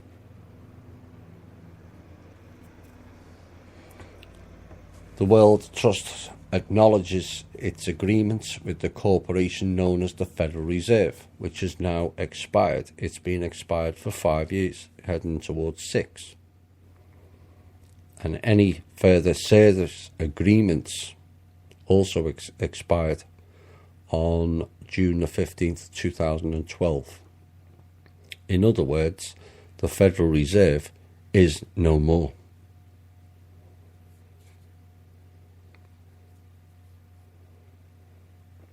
Now, the Federal Reserve was originally a corporation owned wholly by the Manor World Trust.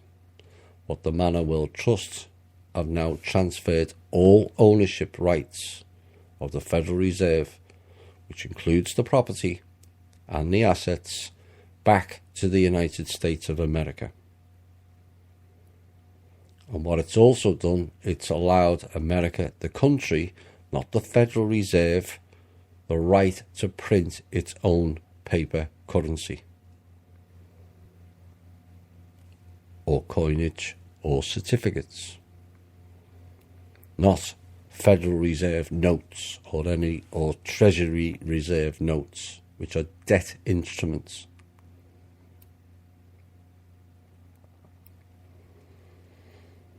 And any of the property that was owned by the corporation known as the Federal Reserve will also be returned to the United States of America and its people.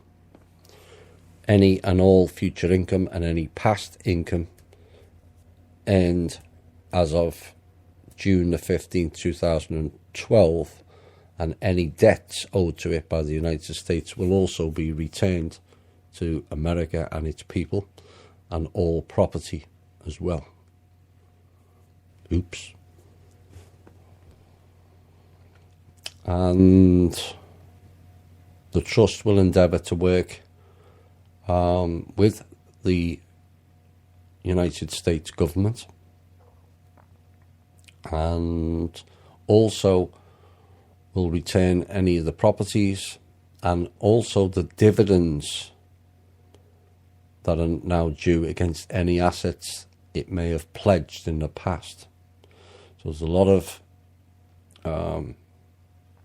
property in the United States that was pledged as debt, and eventually what happens is these clans then decide you can't pay the debt and they take it off us. That's going to stop, and those assets will be retained. So the consolidation, assets and restructuring began on the 5th of September 2012 and was completed on the 1st of February 2016. And any former trustees from any nation, including China, UK and USA, that have held power over the trust previously no longer hold any power or any parts of that trust since 2012. Basically, they were all relieved of duties due to multiple breaches of contract. In other words, they stiffed the whole people. This fund was supposed to be for the benefit of the people. It's thousands of years old, and it's being used for them to drive their new world order and insane world. No more. So that's a world exclusive in many ways. I don't say those words lightly. Mr. Trump knows about it. All the top brass know about it, and all the other countries now know about it. It's gone right round the world to all the heads of state, and what it needs now is people with a set of balls to deliver what has been promised. There's no ifs or buts anymore. America has been declared sovereign, and the people who are operating this country have to observe it. Whether it will be ultimately enforced in a violent way remains to be seen. Preferably not. We're hoping that people realise that this is an opportunity for America and its people to really be great again. Because literally for the first time in our history, we'll be free of rogue corporations from all around the world who have stolen off this country and its people. We hope there's plenty with a set of balls in the relevant agencies, Pentagon, White House and Congress, to deliver this properly and administer it properly and quickly. We will get all our funds back. It's a fairly substantial fund. So if Trump wants to rebuild the infrastructure, the funds are already there. There's no need to borrow more debt.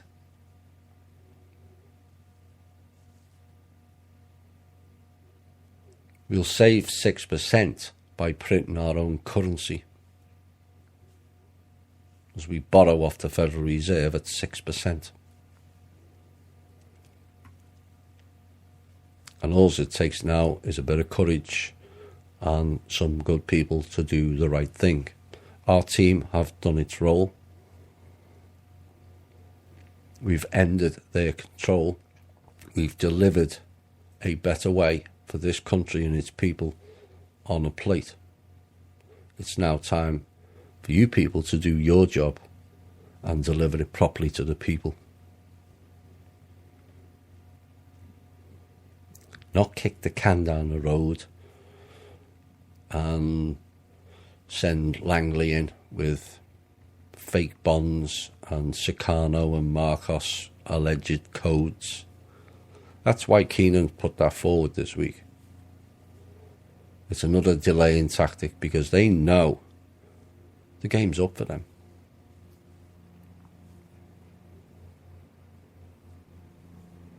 So if Trump wants to make America great, he needs to sign off on that immediately.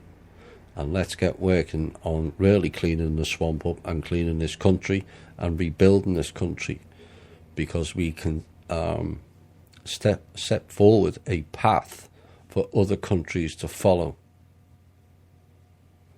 Because there's money in the World Trust for every single country. Every single country and its people are owed vast sums which can rebuild or actually build their countries in many cases. And the United States of America takes the lead the rest will follow. This is the most important time in America's history, and we hope the right people do the right thing for once. That's all it takes. This country has been raped and pillaged enough. Every country has, but this country more than anyone. The Crown and all the other clowns. So it's up to Mr. Trump now. Will he deliver?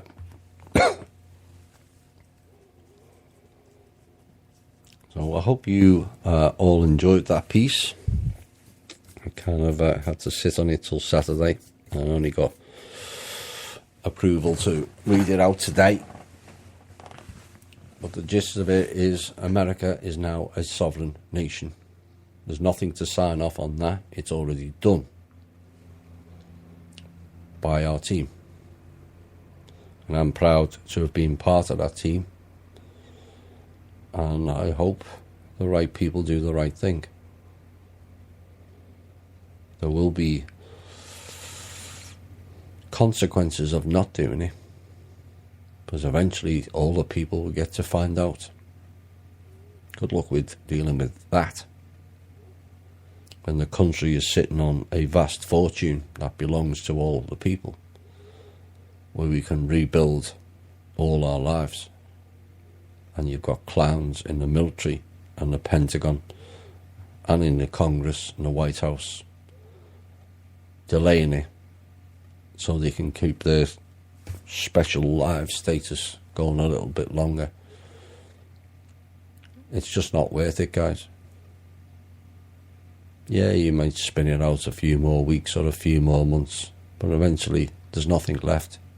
You know that, and so do we.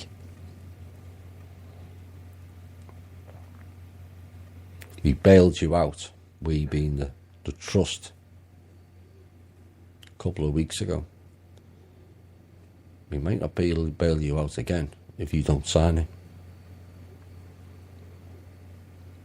Then you've got the people to answer for, because the people will find out via this show and others of what's taken place, and you play politics games.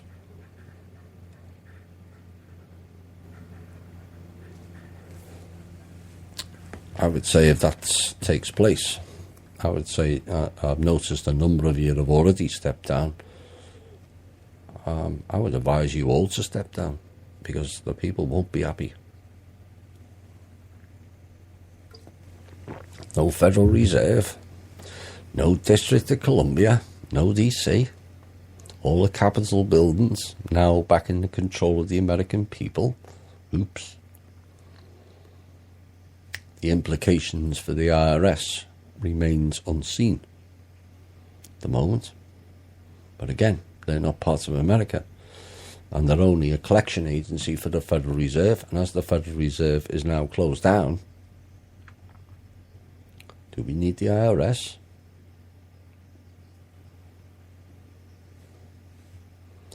Again, that's a decision for the policymakers, and they best make the right one. There's no ifs or buts anymore. This can happen or that can't happen. It's done. Sovereignty has been granted and enforced.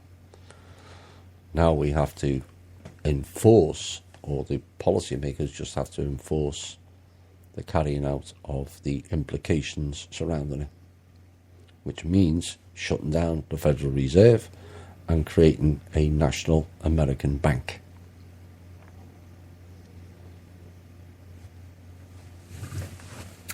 Right, let's get into a few questions.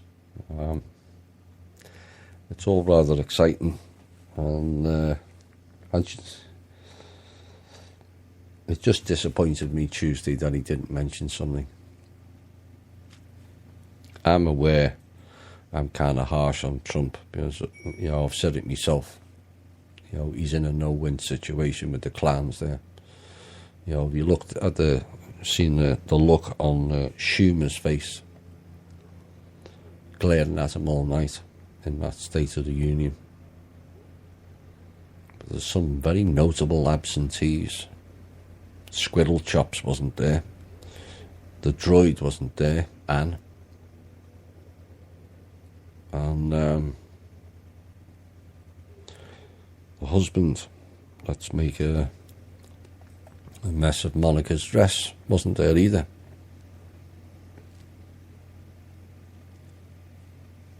Maybe they're not there anymore, or maybe they're scared. Frightened they might get arrested. Who knows? It's going to be an interesting time this month. I wouldn't like to be in their shoes, because now everything's been dotted and crossed. And so if they don't deliver now, the public will know. Of course, subsequently, because the corporation since 1864 is shut down, the full return of the organic constitution and the republic and the Bill of Rights will all return. Oops. Maybe the constitution may need a bit of modernising, but the gist of it is correct. No modernising, putting it in a 10,000 page report and adding hideous bills in the middle of it. We've had enough of that, and we've also had enough of so-called national security. What about the people's security?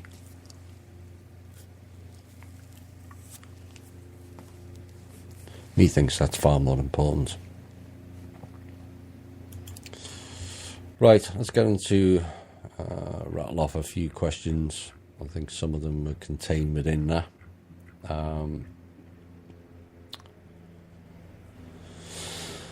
Are we simply a computer program? At times I think we're all a computer program, and at times not. It's I think certain elements of it are a computer program, but I don't think everyone is. What was here before consciousness? Everything.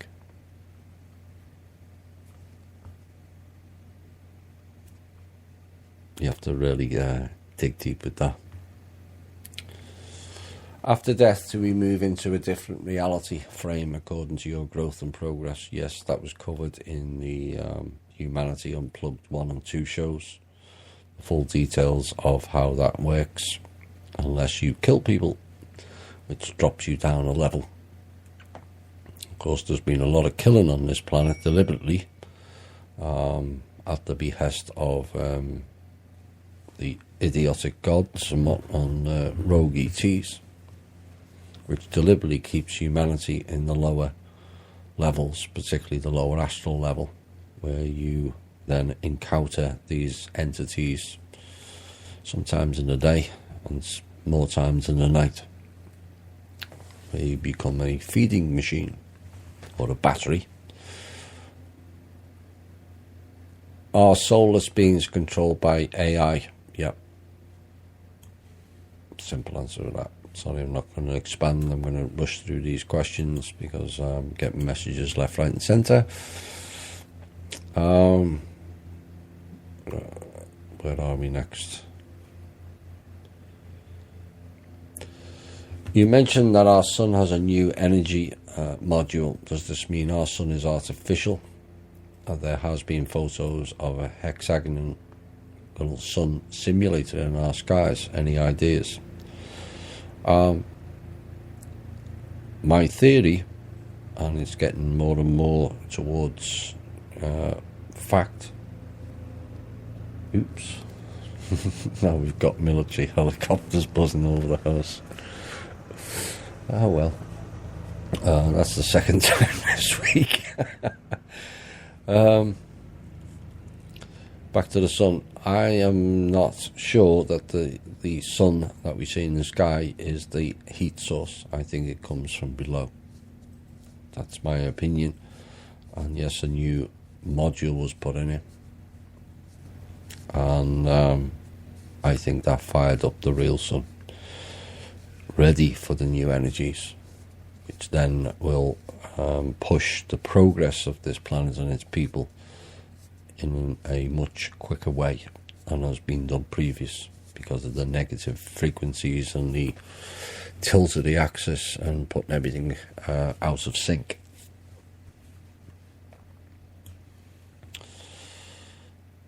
I've been following for quite a while, but there's a confusion about the status of the parent known as Cassandra. I thought she expired and voluntarily left this existence. Yes, she has, thankfully.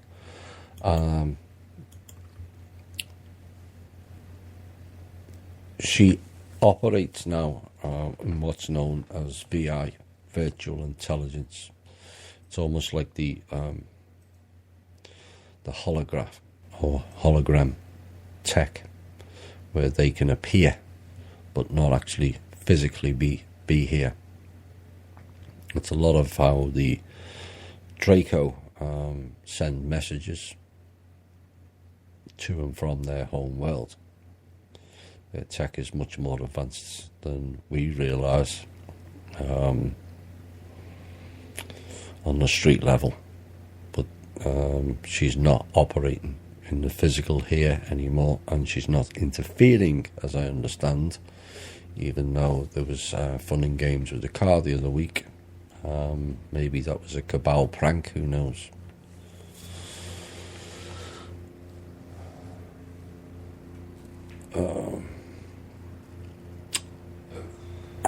Where are we next?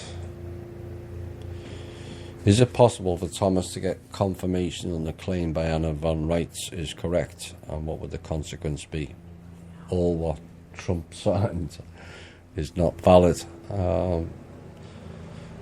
That I'm unsure of. I haven't had a chance to follow it up, but if it is, what I've just read out renders that obsolete. In essence, all what's the executive orders will be wiped out. You declare sovereignty and the return of the real American government and operate in it. All the rest is to do with the corporation. So it doesn't really make any difference.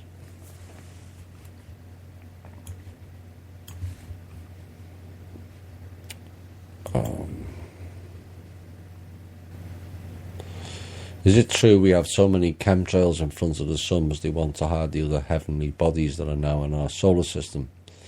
What I heard is that we've moved into a different place in the Milky Way, closer to the centre. What's your thoughts on that? We have moved, but we're nowhere near the centre. Nowhere near. There isn't other heavenly bodies in our solar system.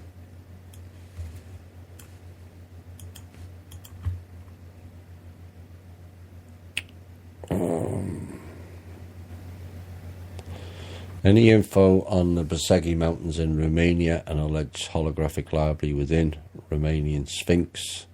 Will more be revealed in the near future on this relative to true Earth and universal history? Romania appears to be a hotbed of important ancient artifacts in history. Only what I've said previously on other shows. The second Sphinx, for those of you new to the show, is in front of the Bersegi Mountains in Romania. Yes, there's more than one Sphinx. And there is a domed hall in the entrance of the Bersegi, and there's a holographic library contained within. There's also 3 tunnels. One goes to Tibet, one to Egypt, and one to Africa. Vast tunnels. Now, apparently our military entered one of them and were warned off. They're protected. So I'm hoping more of that type of stuff will be revealed in the near future, but they've held on tightly to those type of information. Artifacts, they've even destroyed the artifacts deliberately in Iraq and deliberately in Syria, so you wouldn't find out about who built them, where and why. Just to trying to eliminate all reference of previous off-world entities being here. That's what they're up to.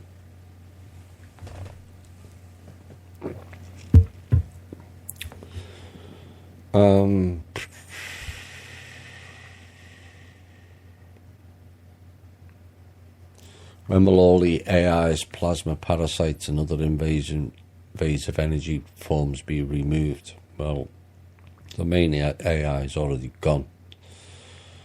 Regards the other two, I'm not so sure plasma is the issue that certainly Cobra mentions. As for invasive energy forms, I can't see how you can remove them. Maybe educate. We have invasive energy forms like vampiric people in our own species.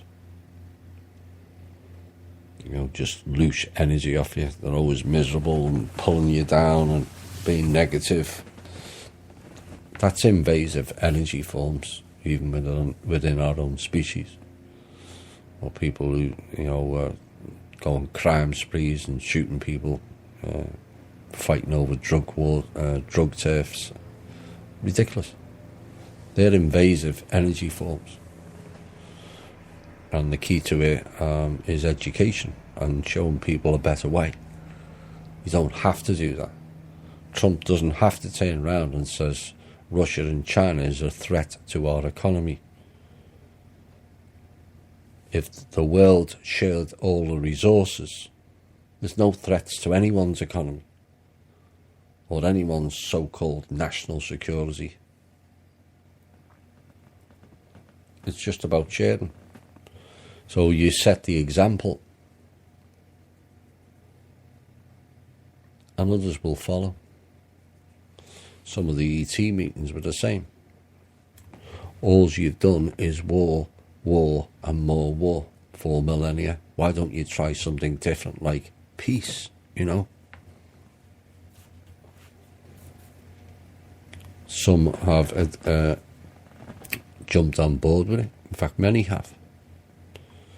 But some, sadly, know no better. This is largely the problem with the Rothschilds. All of the Rothschilds are imbued with Draco DNA. Psychopaths. Those people need to be cleaned up and re-educated. And not by torture, Mr. Trump, in Guantanamo. It's not the way forward for we the people. It's just not. Why should we go down to their level? Let's do it a different and better way.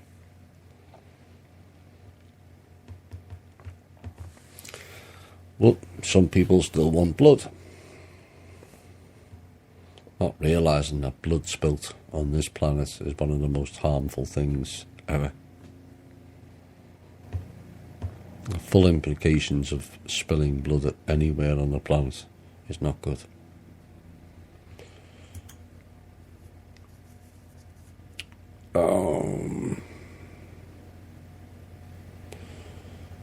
Would it be a good idea to ask hackers to hack media masks to show the ones in the factions from the Illuminati being arrested?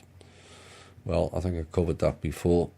I'd like to see them done once the military is cleaned up and self-serving clowns either removed or re-educated. And I'd like to see that take place.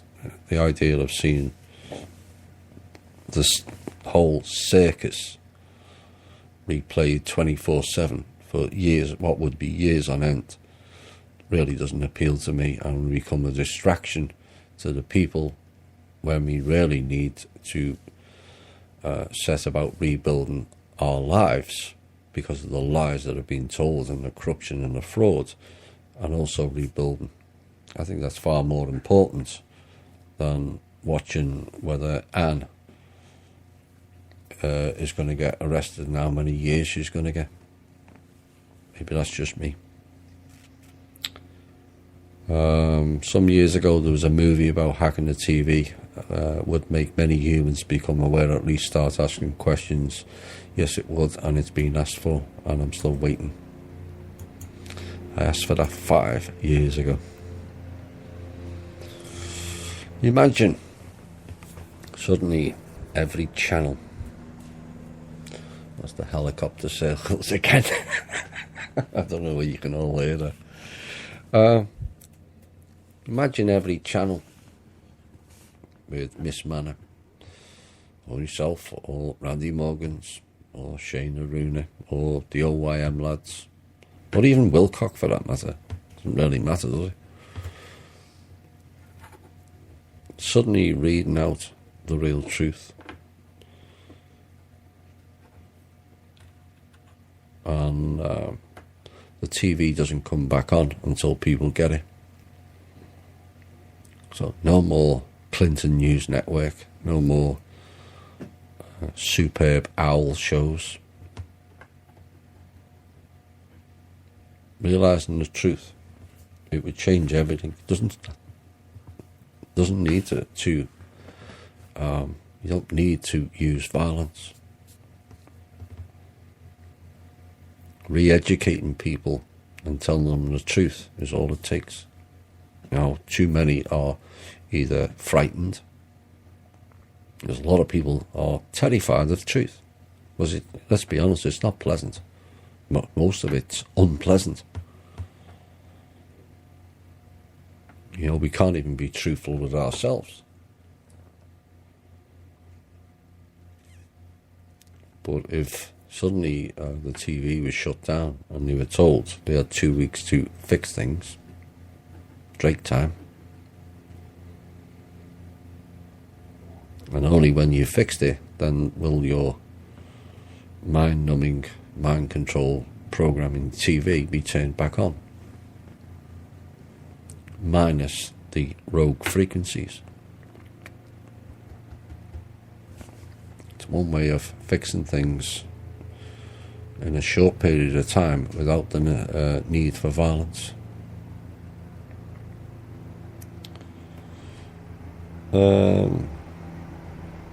I'm hoping orgone use will help us fight the toxins and render microwave tech much safer. What do you think? I don't know an awful lot about orgone, to be quite honest. Some say it's beneficial, some say it's not. I've never really felt the need to look into it further. Well, like I said, there's many who state it's rather beneficial for certain things. But in essence, it's all about, a lot of it is about your own intention. You know, stones and crystals hold energy. Well, what if that piece of orgone was held by a Rothschild or a Cheney or a Bush? Previously, that energy is not going to be too good, and it's not going to fight anything, is it? And this is the lack of education on that is why I kind of warn of the dangers of stones and crystals and orgone and all the other stuff, because people just think they pick up the stone and it fixes everything. No, it requires input, and maybe I'll read up on it sometime, but things are too far more busy with more pressing things. But I hope that helps. But I have heard it does help people. Same with Mylar. I've heard it's beneficial. I don't know that as being fact. I haven't checked up on that, so I can't add any further on that. And my phone's going. Oh boy.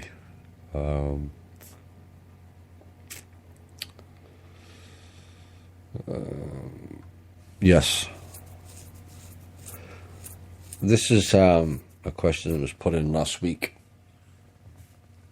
This is something I have held on to. I wrote 2 lines maybe 3 months ago. I was going to put it into a portion of the show, and then I left it, and I'll do it next week. And this question is in direct alignment to what I put on the question that was raised to be pondered. And the question is, does the probability exist that the percent to be exterminated as claimed on the Georgia Guidestones is referring to the synths? Since it's supposed to be 80-90% off the bill, does the synths make up that amount? And yes, it does. And I'm going to read what I put for a pondering question. If Cabal are wanting to get rid of 90% of humanity via Agenda 21 or 30, do they know 90% of the people may be synths? And the question remains, are they getting rid of synths or organic human souls? That's the big question. I can't answer that for you. I think they've tried their damnedest to get rid of organic human souls, and they've failed, because the main ones are all still here, and the ones that get removed come back very quickly.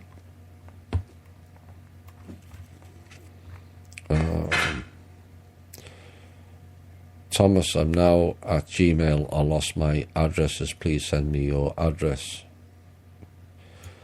There's an email address, Ernie, on the top of every single pin post. Please read it and copy it and then send me an email.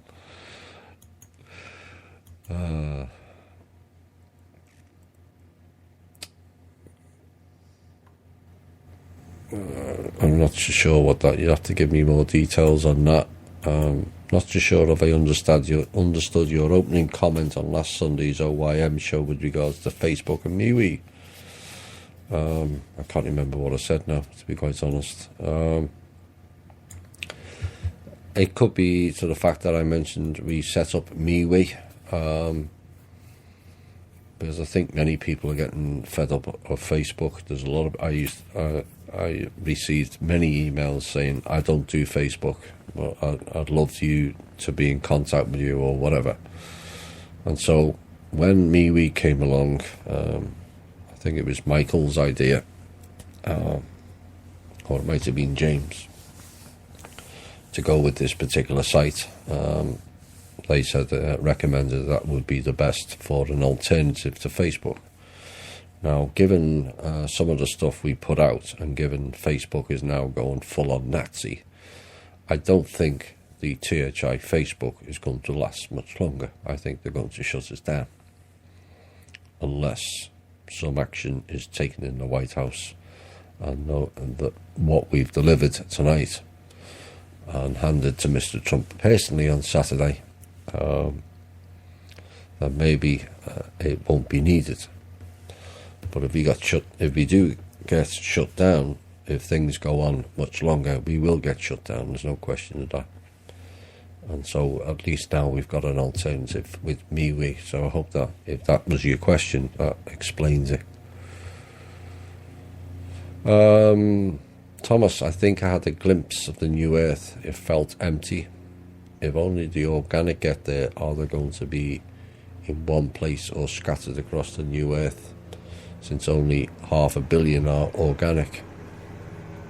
It is empty currently. There's very few people who can go there and stand on the surface because of the frequency difference. It's also been terraformed in many ways. There are some species already there, and they have to adapt to the humans who are there. temporarily. They're not there permanent, because otherwise it would turn into something resembling the Day of the Triffids. Some of the plants are a bit wild, shall we say. But yes, it is rather empty, all very foresty, all nice and green. So I'm glad you've seen it. Right, on that note, I think I'm going to end. There's a couple of more questions, but I think we've covered enough tonight. And I want to say a final piece. We've come a long way with this show. And we kind of stuck our necks out and went with this team, which, it's always a risk. And you've all seen the evidence of the failure of many in the alternative community who have gone down wrong paths. Dave Schmidt is the latest example. He's quit this week. I suspect others will follow who have been pushing the RV BS. Maybe Mr. Gilliland. I'm not saying either of them are bad, although Mr. Smith, he committed, in the world of fraud and corruption known as being a politician. Mr. Smith was fired as a politician for fraud and corruption. You can't get anything more ironic than that. But he got involved with the RV people, and I think finally now they've realised they've been led a merry dance, and so he's quit this week. I would like him to apologise to his listeners and the people who have got invested huge amounts in currencies and dinars and cryptos and all the other rubbish, and lost a lot of money. And this is the danger of making choices. You end up getting into bed with people you have no idea you're involved with. I kind of stuck my neck out with the foundation people, but having spoken to them at length, I found they were trustworthy. And we could actually deliver something meaningful. Life's not all about money. Yes, money can solve short term, but it will never ever solve long term. And the funds that is owed to America should be used for the full human spiritual development of the people. Not buying trinkets and the latest fashion and iPhones and iPads. It's not helping us. We really need to go forward quickly as a species. And with America being declared sovereign, we now have that choice and chance. And we'll be tied to the people who have that in their hand choose to ignore it. Your names will be infinitely etched into history, including you, Mr. Trump. Get it done and let this country rebuild and its people. I hope you've enjoyed the show. It was a mixed bag. There was a lot in it. I said it earlier, it would be a bit of a roller coaster. But we have an opportunity if the right people do the right thing, because once America does it, it will ripple very, very quickly right around the world, and all countries can be declared sovereign. Of course, one of what could be the stumbling block being the military, who I've warned you about. As a sovereign nation, you are not allowed to attack another country, or you lose your status and the trust fund with it. that could be a stumbling block in the near future. Long term it won't be. They have no choice. But what it can lead to is, it would lead to the call for all troops in foreign bases to be called back home. Then we don't need to build a wall. We can just put more of the troops that shouldn't be in Afghanistan, shouldn't be in Syria, shouldn't be in Japan and Germany and all over the world, back home. Only we've got clowns on our borders bringing in drugs and terrorists and violence. Put the military to deal with them, because the military will now, because it comes under a sovereign entity, the military now belongs to the American country and its people. Before sovereignty, it was a corporation for foreign interests, like Rothschilds. Now it's not. So we can bring them all back. So we need to spend vast billions on walls.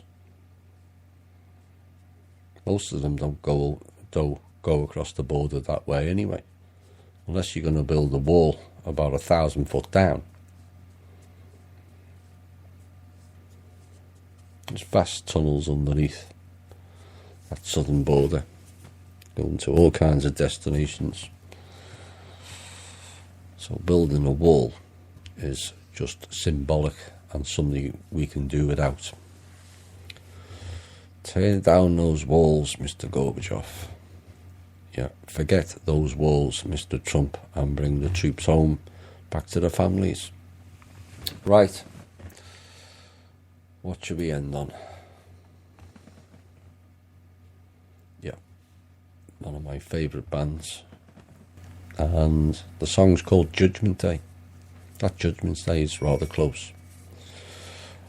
Stay safe, stay strong, be well, and never let anyone put you in fear. We're on the brink of real change, whether we get memos or we don't. That announcement changes everything. Sleep well, and bye for now.